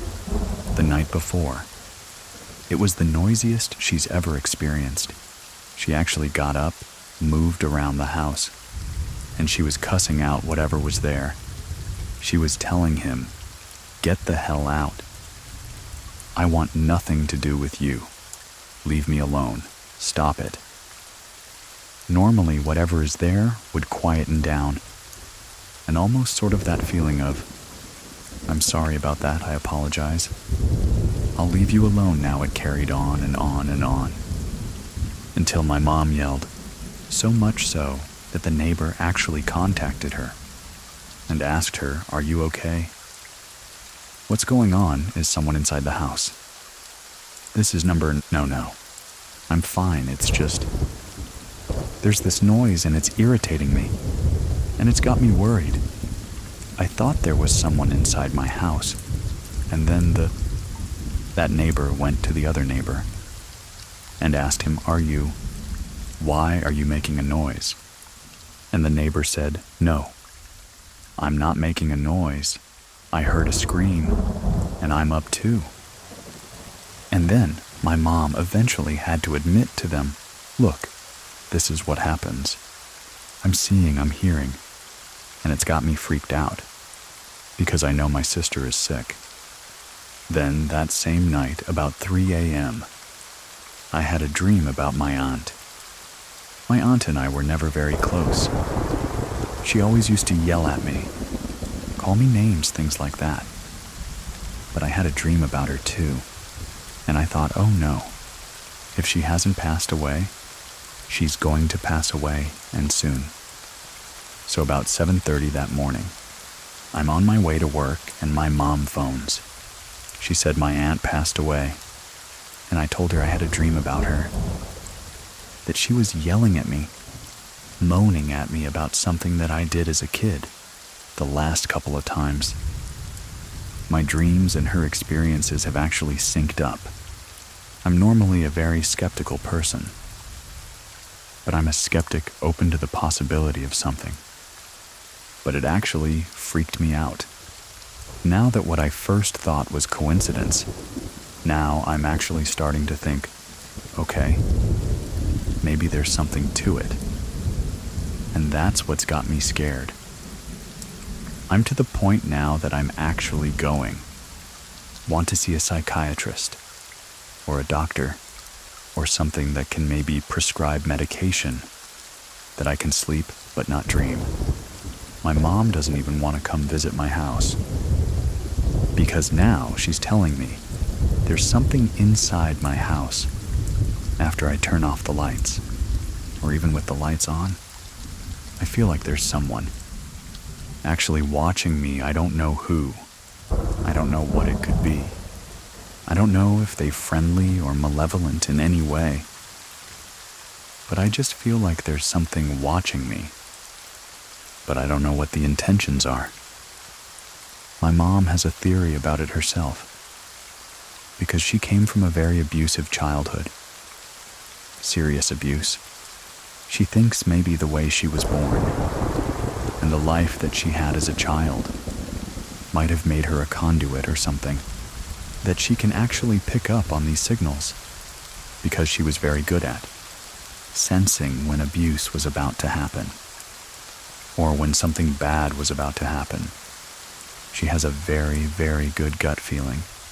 And I think since my dad passed away, since her parents have passed away years ago, that there isn't this blockage anymore.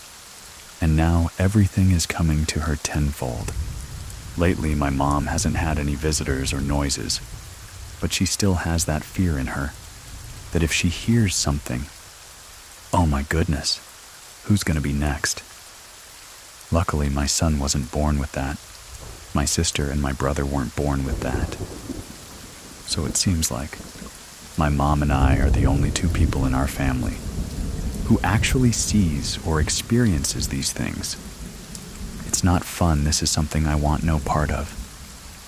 And if I see or dream about somebody that I really care about, I'm too scared about what's going to happen. Like I always say to my wife, I just want peace in my life, and that's it. You can listen to these stories without ads and support our production free for 2 weeks and then $4.99 a month and cancel whenever. Just head on over to Scary Plus. Com links are in the description of this episode. Up next, check out Horror Story, a podcast where I tell you about eerie, true events and mysteries. It's the one with the picture of a road and Horror Story in yellow letters.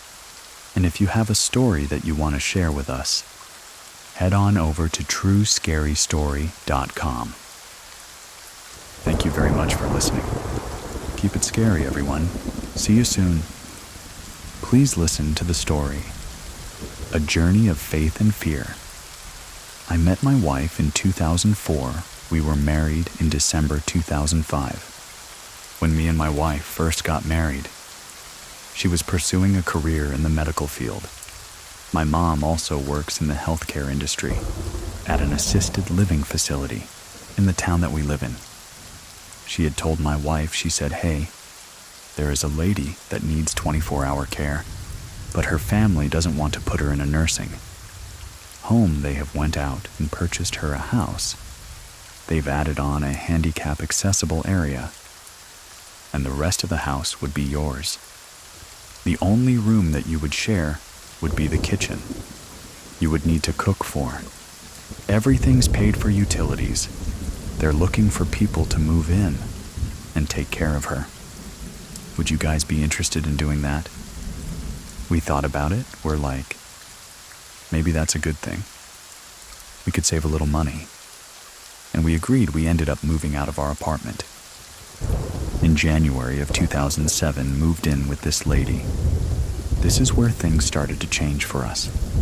This lady had one family member that was just really didn't jive with me. This woman was very dark, depressing, if you will.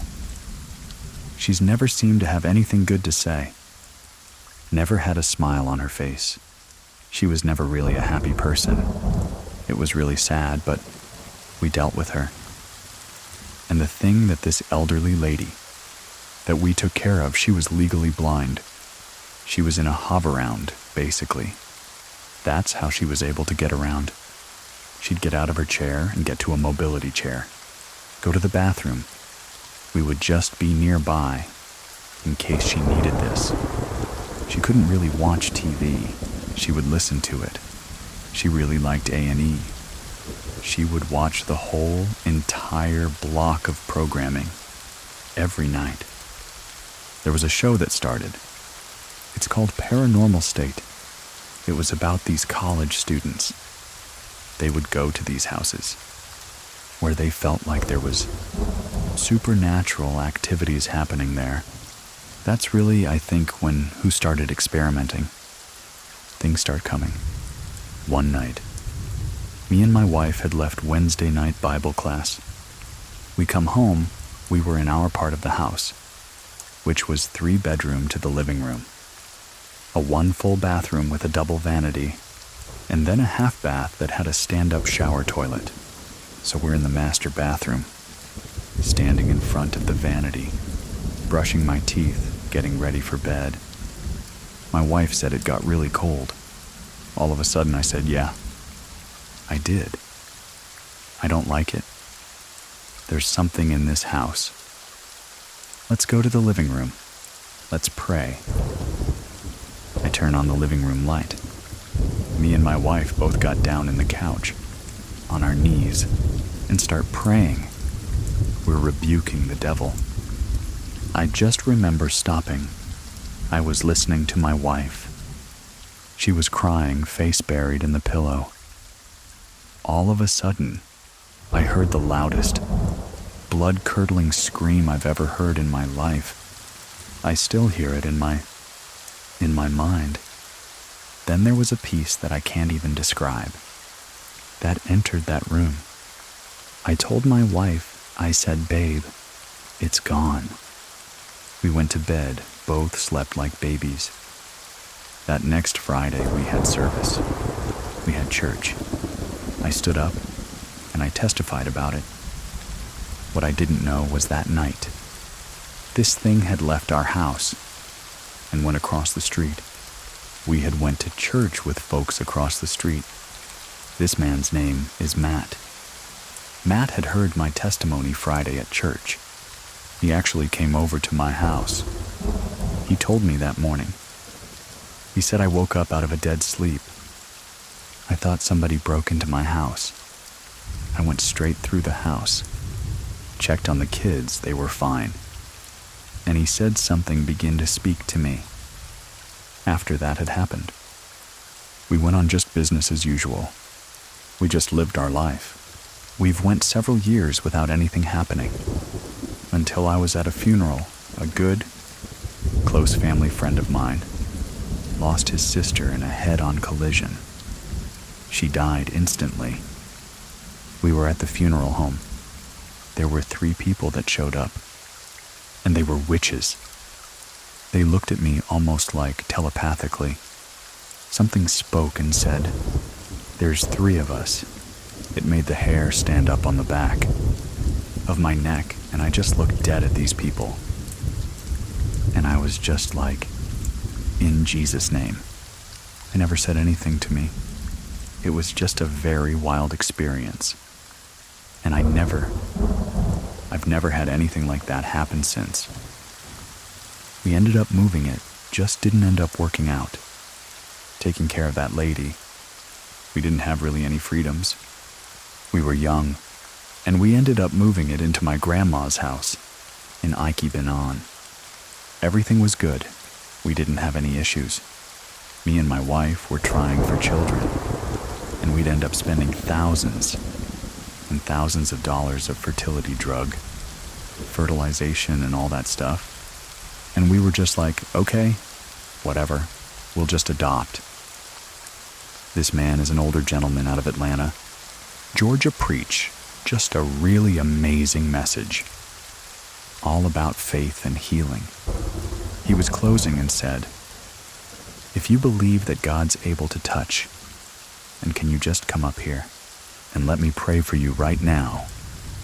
My wife, without hesitation, went up there. Pray for her. She heard a voice give her a date. So she went to her phone, puts the date in, and it was exactly 9 months. On the very day that it saved in her phone, she got a phone call from her friend that she worked with. She called me. She said, if you and your husband looking to adopt, my mother's friend has custody of her granddaughter. My wife hangs up the phone, and she just instantly starts crying. She goes, "You ain't gonna believe this." And then she tells me that. She unloads that on me. I'm like, unbelievable. A week later, they called us and said she has a half-sister that was just born. And we went from an emptiness to a fullness, like literally overnight. This is where it seemed like the activity picks back up again with us. When they came to be with us, they came out of a very horrible condition, a very horrible situation. In this family, there was a half-brother and half-sister that were in the occult practice. Witchcraft, and their dad had committed suicide. They also had 2 cousins in the same family. Father-son commit suicide. The dad committed suicide too. 3 years later, son committed suicide. This whole family line was completely played. It was just a very nasty, bad situation that these girls were brought out of. I started having these nightmares. I would be asleep and feel this dreadful, overwhelming fear come into the room. It's always the dark shadow. Figure of a man that walks to my side of the bed. It reaches for my throat. It tries to choke me.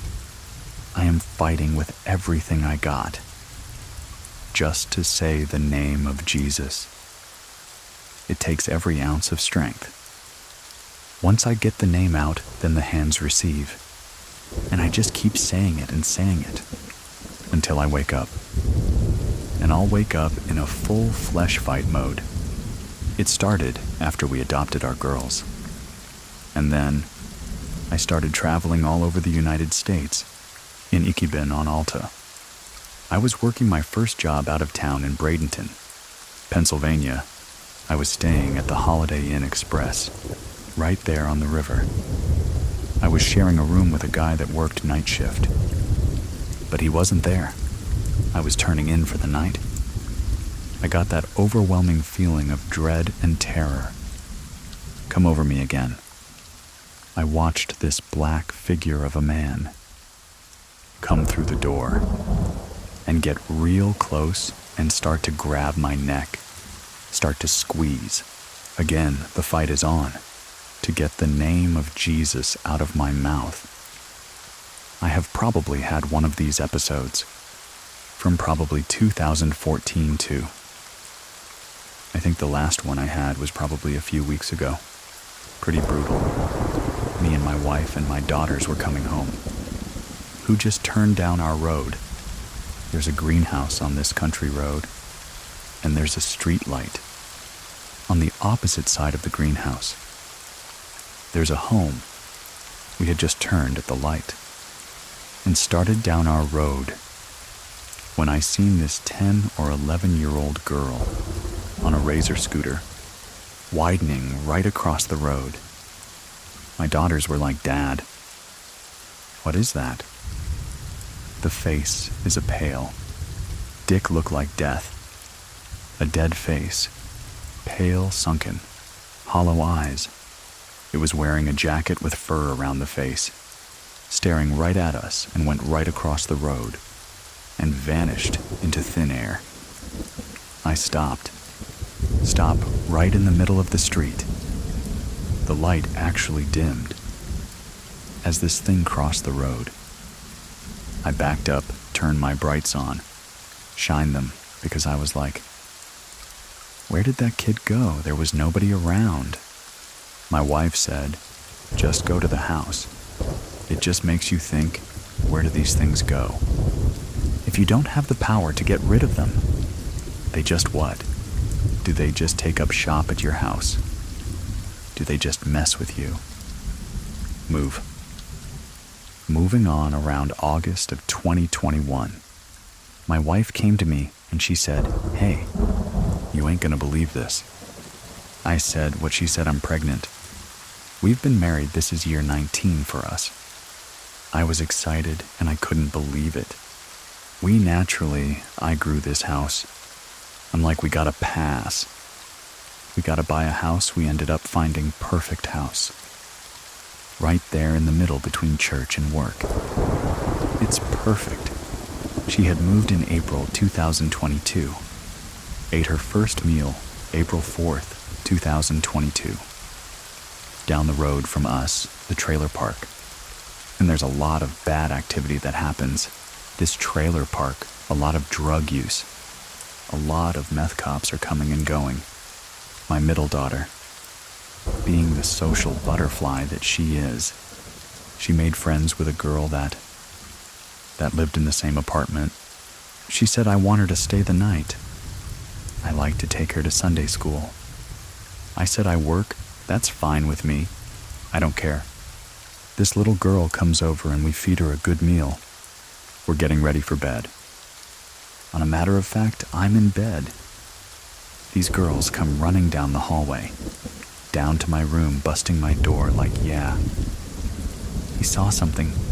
He saw this giant shadow walking down the hallway towards us. I said, this is what we're gonna do. I said, we're gonna go living room.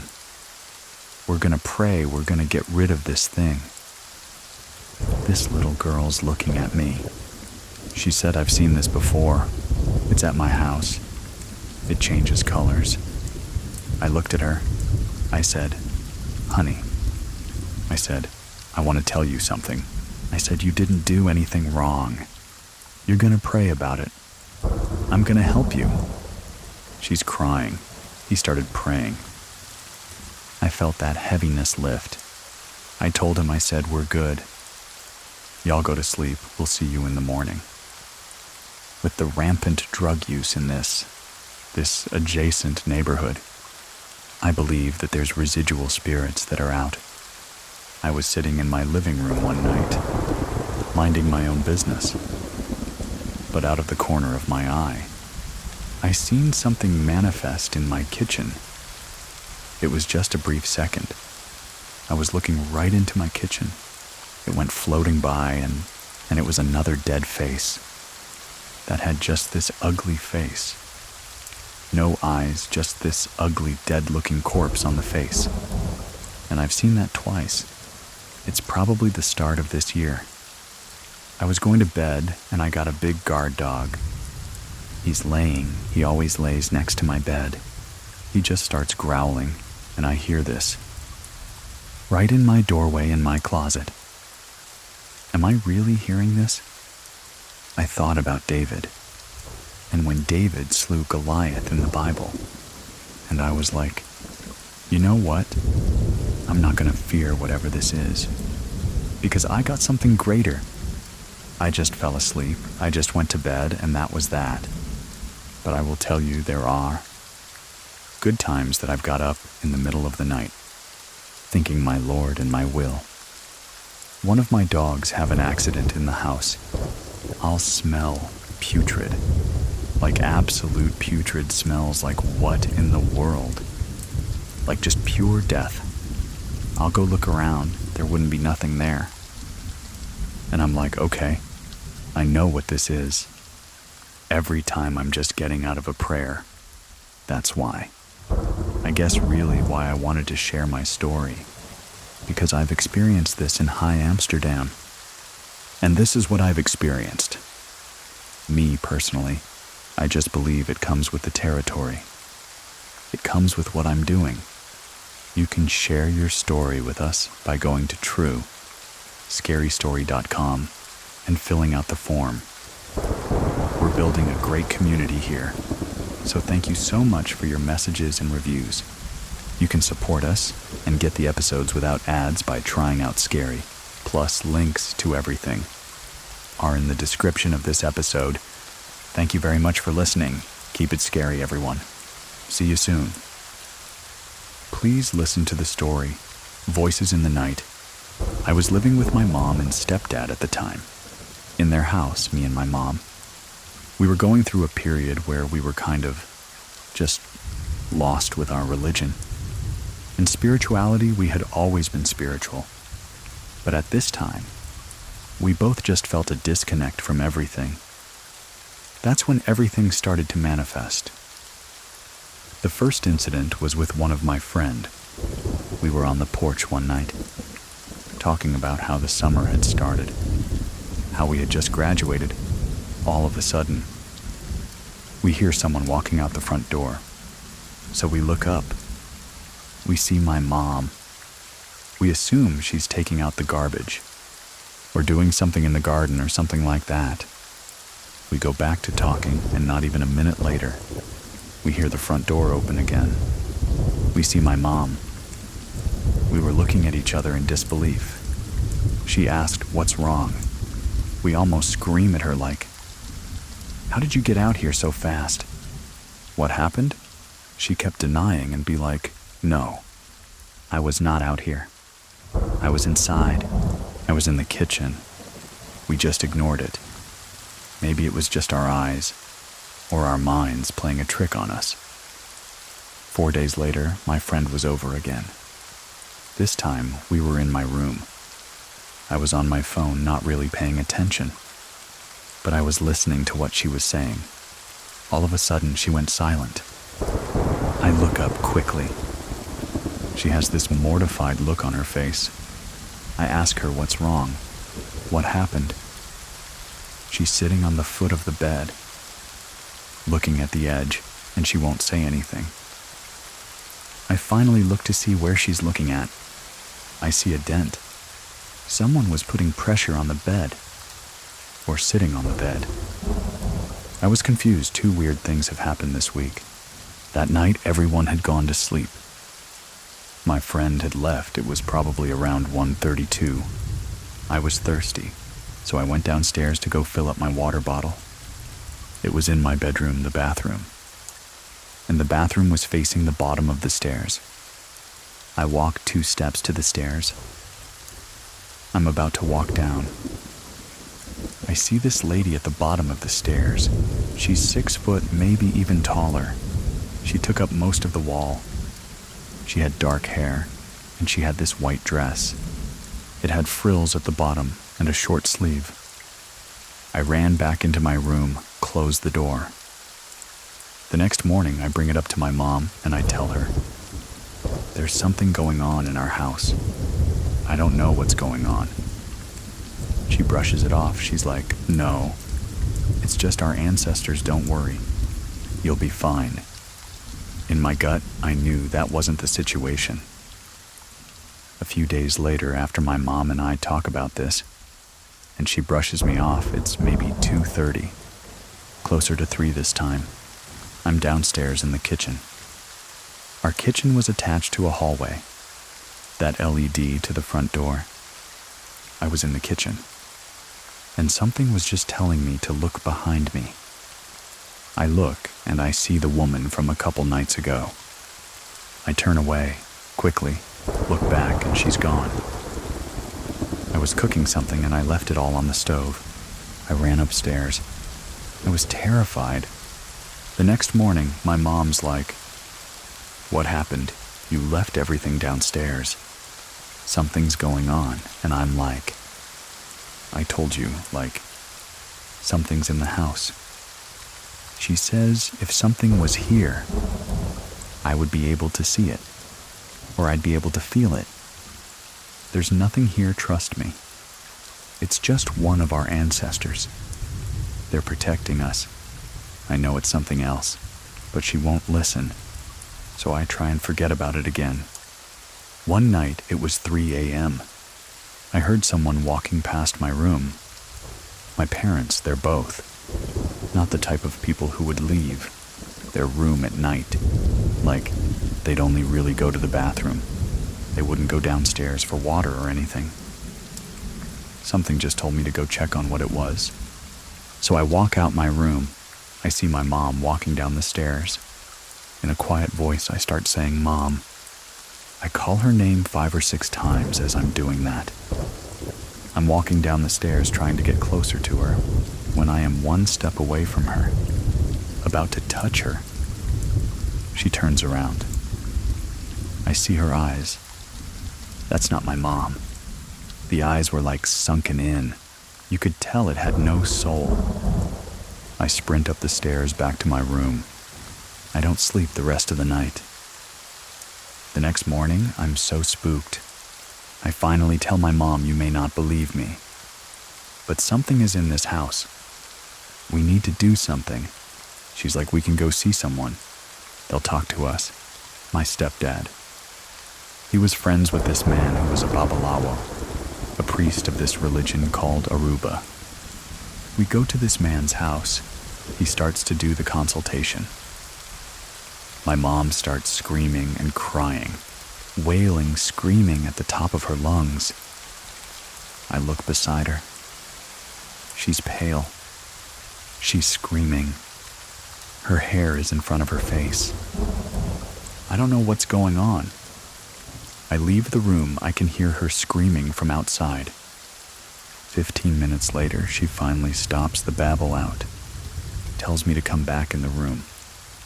He starts explaining to us what happened. My mom, she let something into the house.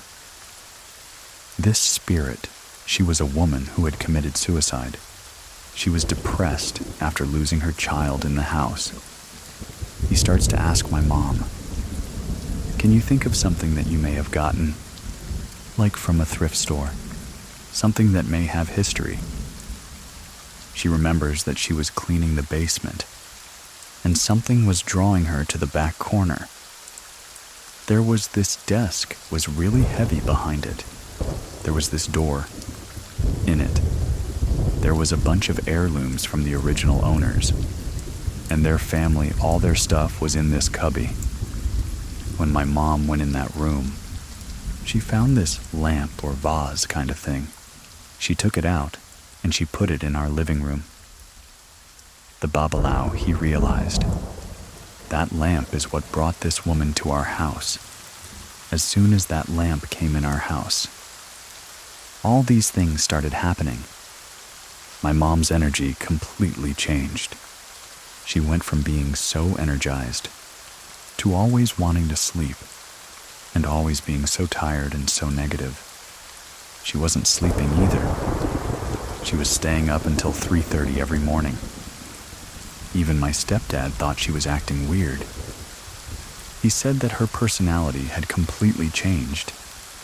The Babalao, he tells us, I know what to do. I know how to get her back to the lamp. He does some things in our basement, some religious sacrifice or something. He eventually bounces her back to this lamp phase. That night, we threw it in the graveyard because he said that would be best, just as a precaution, to make sure it's away from our house. That night was the last time we ever saw or heard from that spirit again.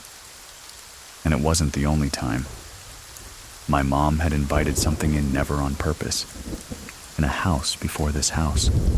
When my mom and my dad first got divorced, she had got this spirit board that she used with the pendulum.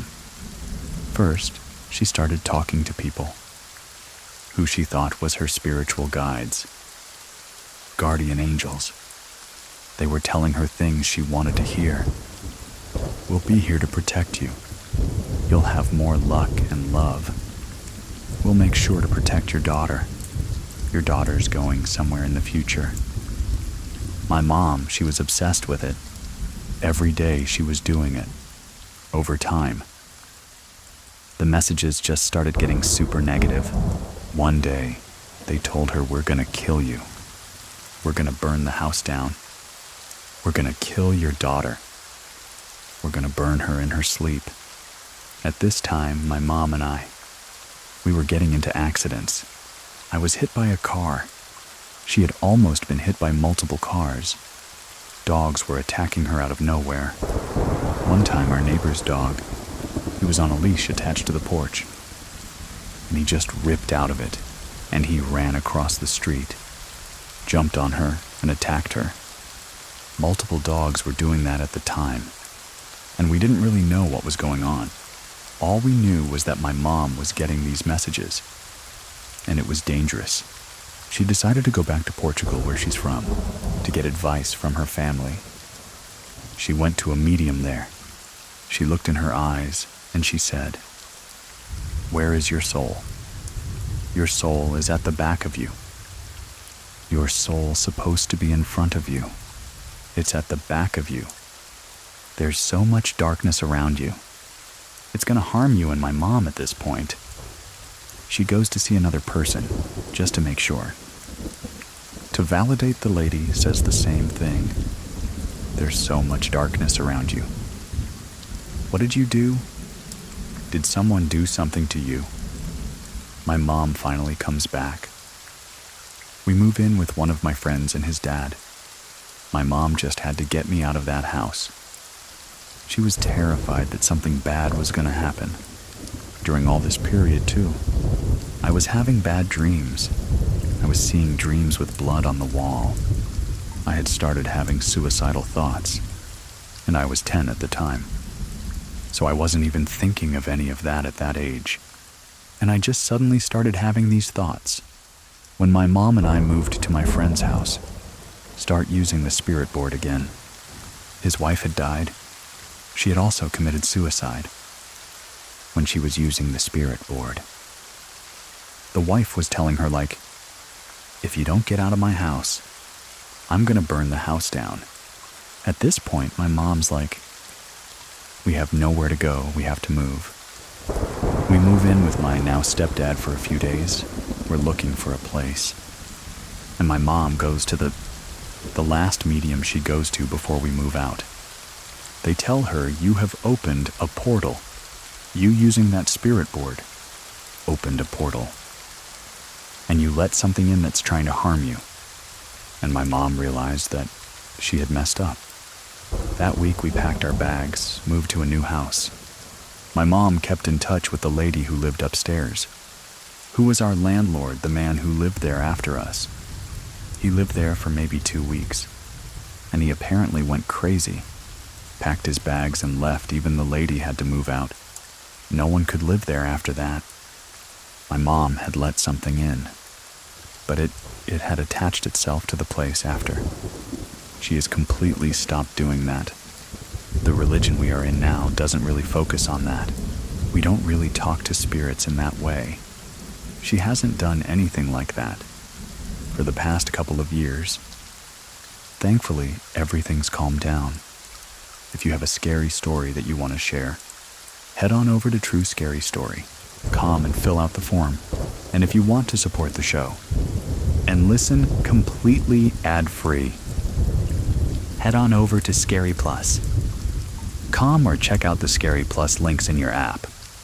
Right now, thank you very much for listening. Keep it scary, everyone. See you soon, everyone. See you soon, everyone. Please listen to the story, The Shadows Are Watching You. I'm originally from Chicago, Humboldt Park. My mom was a single mom.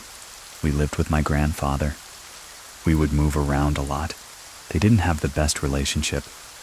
Unfortunately, he had practiced black magic. When we left from Humboldt Park, we moved to a small town in a suburb close by. My grandfather, grandma, uncle, they lived upstairs. It was a constant arguing. That's why a lot of negative stuff came into the house. He would do everything in his power to try to get us away from my mom, as if he wants bad things to happen to my mom. We always had a weird vibe in our house. My older sister would constantly say, "Oh, there's someone here. I feel something. There's negative energy. I don't know what it is." That didn't make us feel secure, especially when we had spirits and negativities around us. My mom got pregnant. We moved in with my mom's boyfriend, right next to this church in the area where we are. That's when the downfall really happened. My mom would work really late. We would hardly see her. One day she called me downstairs. She said she really needs to talk to me. I was actually pregnant. I didn't tell her because of how young. I was 17 at the time. She's like, "Oh, I had a dream that your grandpa came into my dream. And he said, please be careful. Watch your surroundings, be careful who you're around, who you let enter to your house." And I thought, okay, she's going to tell me I'm pregnant. Then she starts crying, and I'm like, "What's the matter?" I'm like, "Oh my God," like she knows that I'm pregnant. And she says, "I seen someone." And I said, "Someone, like, what do you mean?" And she says, "I've seen a shadow." And you're the only person I'm telling this to paint out this picture. My mom and stepdad and little sister. They lived in the basement. There was just one room that was finished. The rest of the basement was really old, and we had originally bought this house from an old couple who, her husband had recently died. She felt like it was a man. She's like, "Oh, maybe it's the man's spirit.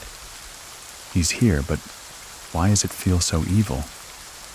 Back when she saw him, she was in the room folding laundry. She felt presence looking at her, but there was no one else. Everyone was in school.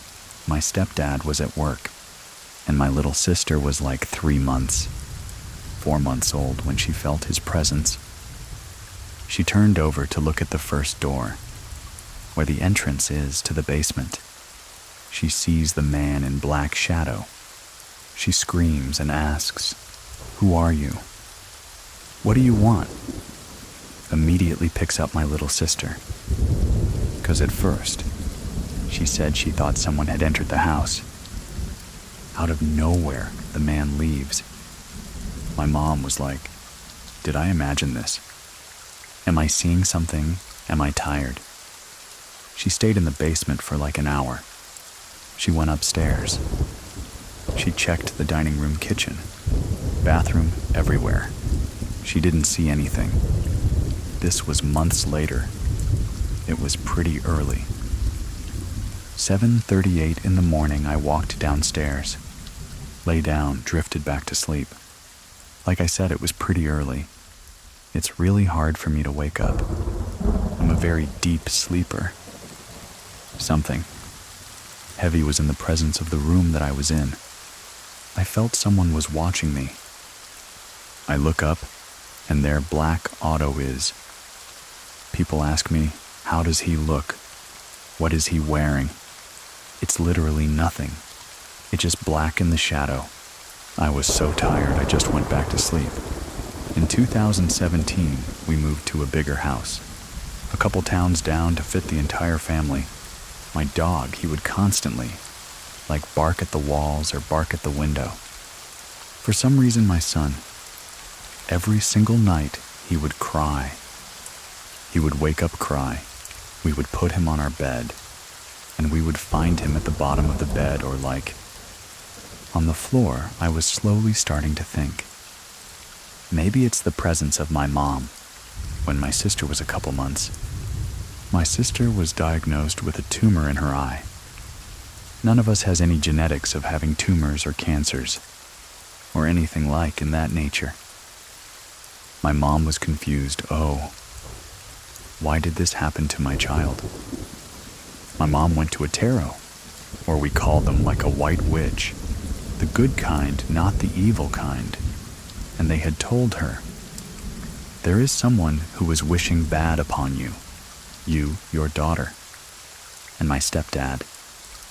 So my mom went and did this kind of religion. I don't know what it is, I feel like. That plays a part of why negative stuff happens to us. Because my mom would try to find the easy road.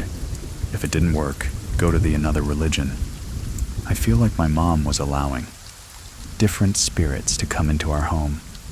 The last religion she's in, they would do sacrifices to animals, chickens and goats and things like that. She would make us go with her sometimes. I would find her, sometimes putting pictures up of her boss and lighting up a candle and wanting to wish bad upon him. She initiated me to be in this practice that she was in. I told her, are you sure this is holy? This is what this is for, so I can be closer to God. And she's like, yeah, this religion, this practice gets us closer to God. You wear these beads around your neck, different color beads. When I moved out of her house, I laid those beads on the table, and I was not going to take that with me. Because I'm like, I'm not part of it. So it's like, why are you haunting me or coming after me? Like you can stick with my mom. Eventually. My sister got better from the tumor in her eye, but negative energy latched onto my mom. When we went to a new apartment a couple towns over, everything was fine. We never fought. My son was great. He was the happiest baby ever. That's when I'm like, maybe it is my mom. Because whatever someone put towards her, it's latched onto her. I'ma keep my distance. We moved into this apartment nearby. That's the one that I'm in right now. A couple years ago in 2020, my husband decided to go with his best friend to Vegas. It was just going to be me and my 2 kids. I asked my sister if she can stay, and help me. I put one to sleep in his room and one to sleep in mine. My sister tells me, "Oh, I'm going to go do something." This was at 9:30, 10 o'clock at night. I told her, "Wake me up when you get back so I can sleep with the baby." And she's okay, fine. "I'll see you give me your keys." Blah, blah, blah. Okay. I fell asleep and woke up in my dream. I look up, that's exactly how I left it. The TV is on my son's next to me. My eyes are adjusting. I see the shadow man. It's been forever since I've seen him. In seconds, he was from the door right next to my shoulder. And he grabbed my shoulder. I start yelling and screaming. I can feel it in my body that I'm screaming. My sister wakes me up, and it's her. She was so scared, "Are you okay? Calm down." "It's me," I told her. I'm like, "Oh." There was a man by the door. He was in my dream, standing right there looking at me. And then he grabbed me and she was like, "Oh, that's why you screamed. I barely touched you." I was tapping your shoulder for a good minute. Calling your name, I asked her, "Are you sure you didn't grab me?" She's like, "No, I was just tapping you, like with my hand." I sleep with my oldest son. He has special needs and my husband sleeps literally just across the room from me to sleep with my youngest son. A couple weeks ago, we were talking. The light was on. The fan was on high. So I told him, "Can you turn down the fan? I don't know why you have the fan so high. Turn it down and turn off the light before you leave." He says, "Okay, babe." Turns on the fan, turns off the light. "I love you. I'll see you tomorrow morning, okay?" From there, I don't even remember going to sleep. I am in my dream. I see my husband walking out of the door. I don't see his face. Just the back of his head and his body leaving the door. I'm screaming, "Babe, you forgot to turn off the light." And then something immediately clicks in my head. Wait, this already happened. I look up, and the minute I look up to the light, it turns off on its own. The black shadow is standing inches away from me. I grab the phone, turn on the flashlight, and I'm pointing to his face. It's all black. He slowly backs up to the corner. I jump up, turn on the light from the string. He's gone. Now I wake up fully, and I'm standing in real life. Turn on my hand on the string to turn on the light. With my phone in my hand, with the flashlight on, I'm looking around. I'm like, where did he go? Where did he go? My son's sound asleep. I turned off the light quickly again, took my phone, went to the other room. The minute I open the door, he wakes up and I'm like, "Did you hear me calling you?" And he's like, "Oh, I thought that was a dream. I swear I heard you saying, babe.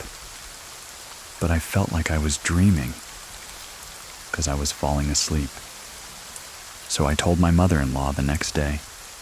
She's a really religious person. And she's like, "You really need to pray." My sister already told me that. She had an experience with this shadow man also. this is another sister that experienced it in my house. It's almost the same experience she was like, in the couch in my living room. She felt something watching her. When she turned around, the man was by the door looking at her. She just turned back around and went back to sleep. When I would talk to my husband about this, he asked, what if it's your grandpa who passed away?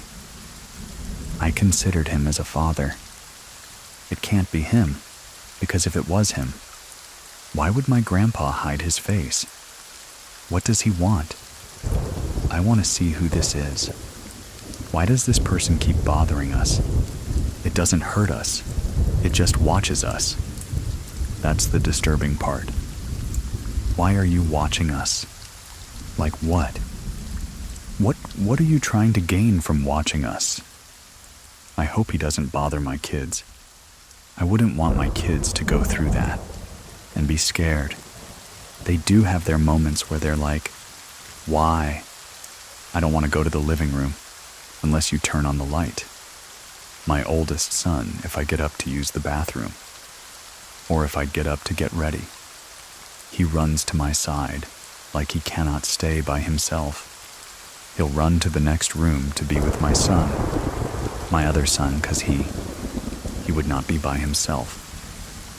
I don't want them to experience anything. Tell us about your true scary story by going to truescarystory.com and filling out the form. Your story could be shared with all of us. To listen ad-free, check out Scary Plus through scaryplus.com or get in touch with me directly. If you have questions about it, I'll leave links to everything in the description of this episode. When I tried sending my story the first time, it wasn't allowing me to send it. I filled out the form, but then the whole emote turns blank. Like it's still blank to this day. So my husband on my baby doesn't want to send. He's like, oh, I was trying to tell you something. The man doesn't want you to expose him. Thank you very much for listening. Keep it scary, everyone. See you soon. See you soon. Please listen to the story, A Final Message from Beyond. I'm Kaylin. I host Heart Starts Pounding, a podcast of horrors, hauntings, and mysteries. It's a show for those with dark curiosities. We cover lots of paranormal, spooky dark history, and true crime stories. And part of the reason why I'm really interested in those kinds of stories is because of an experience I had growing up, when I think I had a haunted piano in my house. Back in the day, my dad bought a piano from an estate sale. There was a man who passed away, and he had this upright piano from the 70s or 80s maybe. I don't know how old it was. So my dad, who was a piano player himself, bought it and brought it to our house. We're like, oh my God, yay. I was probably like 5 years old at the time. So I started taking piano lessons, and I would sit and I would play this piano, and there was always kind of like a weird vibe to it. Right when you walk in the front door, it was to the left, and to the right was the stairs. And I remember it was around the time we got the piano that I would start, like running up the stairs to get to my room. Like I couldn't ever at night walk by this room. I always had to run, because I would always get really spooked. It just had a weird vibe, but during the day, it felt okay. So I would play the piano and practice. One day, my dad and I are walking up the stairs, and we get to the point where, as you're walking up the stairs, eventually you can't see the piano anymore, because you get to like the second story, and just as my head clears the second story, and I can't see the piano anymore, my dad's in front of me. We hear the piano play. It's like something jumped on the piano, and immediately my dad's like, get the cat. We think it's maybe the cat jumped on the piano. I run downstairs. Cat's nowhere to be found.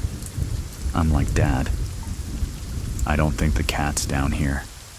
And we go upstairs, and the cat is sleeping on my dad's bed. And we both looked at each other, and both of us were like, whoa. And from that moment on, we kind of started joking that the piano was haunted. Fast forward about a year from then, I'm getting a little bit better at playing the piano. I can sit down and play a song by myself. So I'm sitting, and I'm playing the piano. And as I'm playing, I start getting this weird feeling. It's like the feeling that something's watching me. And I think, sometimes my dad would come in and watch me play. Whatever. And I'm thinking that my dad is behind me. So I'm starting to show off a little bit. I'm playing more and more. And I look down at my left hand, because I'm about to play a little bit with my left hand.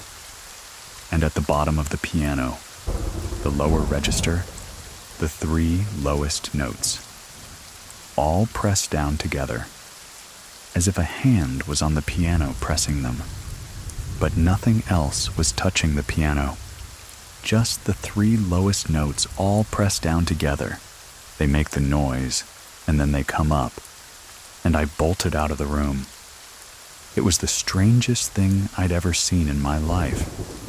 It felt like someone was standing behind me. And then I watched the piano play by itself. So I run out, and my dad's like, "What's going on? What happened?" And I'm like, "The piano played itself. It played by itself. I don't know what's going on." And it was another moment of us just being like, "Oh, that's very spooky that something's going on." Over the years, some weird stuff like that would happen. A note would play by itself. I would be upstairs. I would hear the piano kind of make a noise. And not that. It was like a funny joke that the piano was haunted. But we knew when it played by itself. We were all like, "That's the haunted piano." And we'd all get a chill, like it always stayed scary to us. But we tried to cope with it by laughing about it. The weirdest thing that happened was, when I was 14 years old, my grandmother passed away. She was really old. It was very expected. And it was June when she died. So it was summertime. School had just ended. It was maybe the day after she died that I was home, playing the piano. And I was thinking to myself and playing the piano. And next to us, we had this box of sheet music. And we always cycle through the sheet music every year.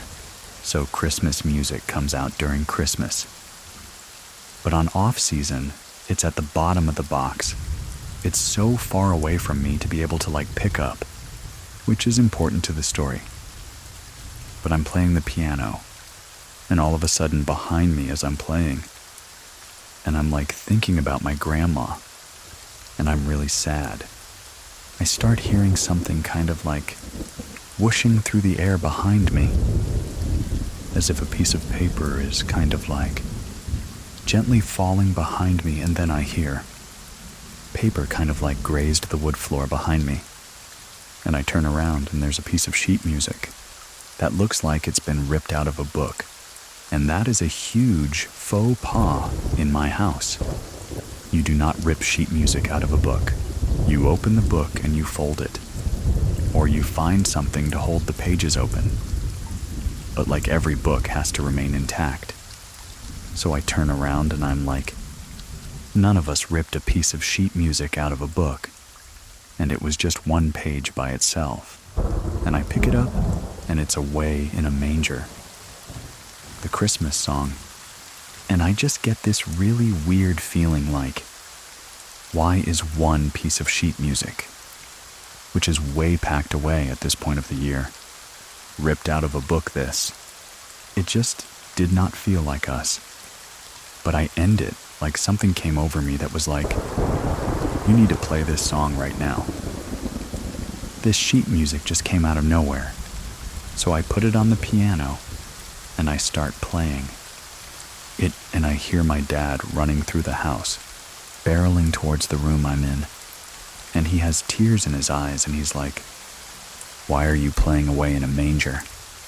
And I was like, it's gonna sound crazy, but this piece of sheet music just appeared from nowhere, and I just felt like I had to play it.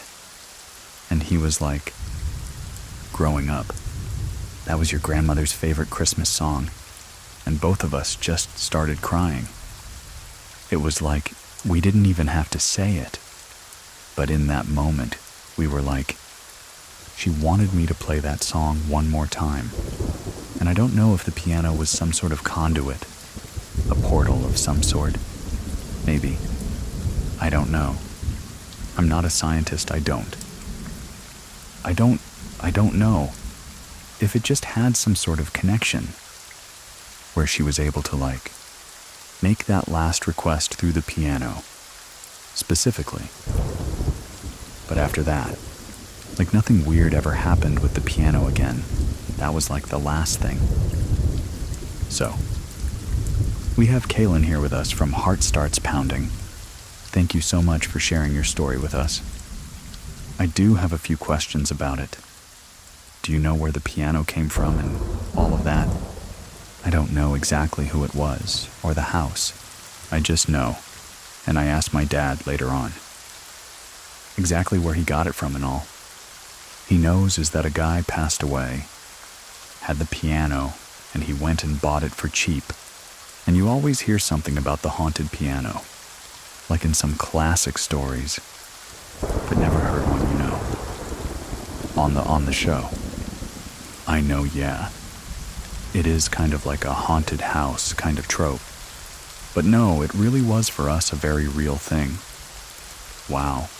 We got rid of that piano a few years later, and then upgraded to a nicer one. And there's been nothing weird with it. 'Cause it was like a new piano. It's just that one.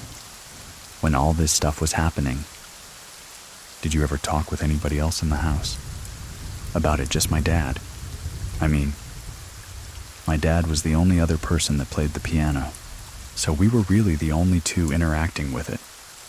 I have a sibling who's also in the house and was always thought that the house was haunted in some way. Always felt, and same thing. Even to this day runs past that room, just from growing up. Always having that weird feeling. But it was mainly just my dad and I that were something's going on, we don't know what it is, but something's going on. Wow. So it was normal for you then to oh, this thing is haunted, I would say? Yeah. Normal in a way that was still scary though. We still were freaked out by it being haunted. It was one of those unspoken things though, that both of us were the piano's haunted. No one for a second was yeah. But I don't know if ghosts are real. Maybe something else is going on. Both of us were just no, it's haunted. That's bizarre. Yeah, it was very bizarre. Oh man, very bizarre. Thank you, Kaylin. And everyone make sure to check out Heart Starts Pounding. Did you buy secondhand items? And have you suspected any of them to be haunted? Let me know, remember, that you can get ad-free episodes and support what we're doing by trying out Scary Plus. And if you have a story, go to truescarystory.com. I'll link to everything in the description of this episode. If you're following the show, I'll talk to you next week. Thank you very much for listening. Keep it scary, everyone. See you soon, everyone. See you soon.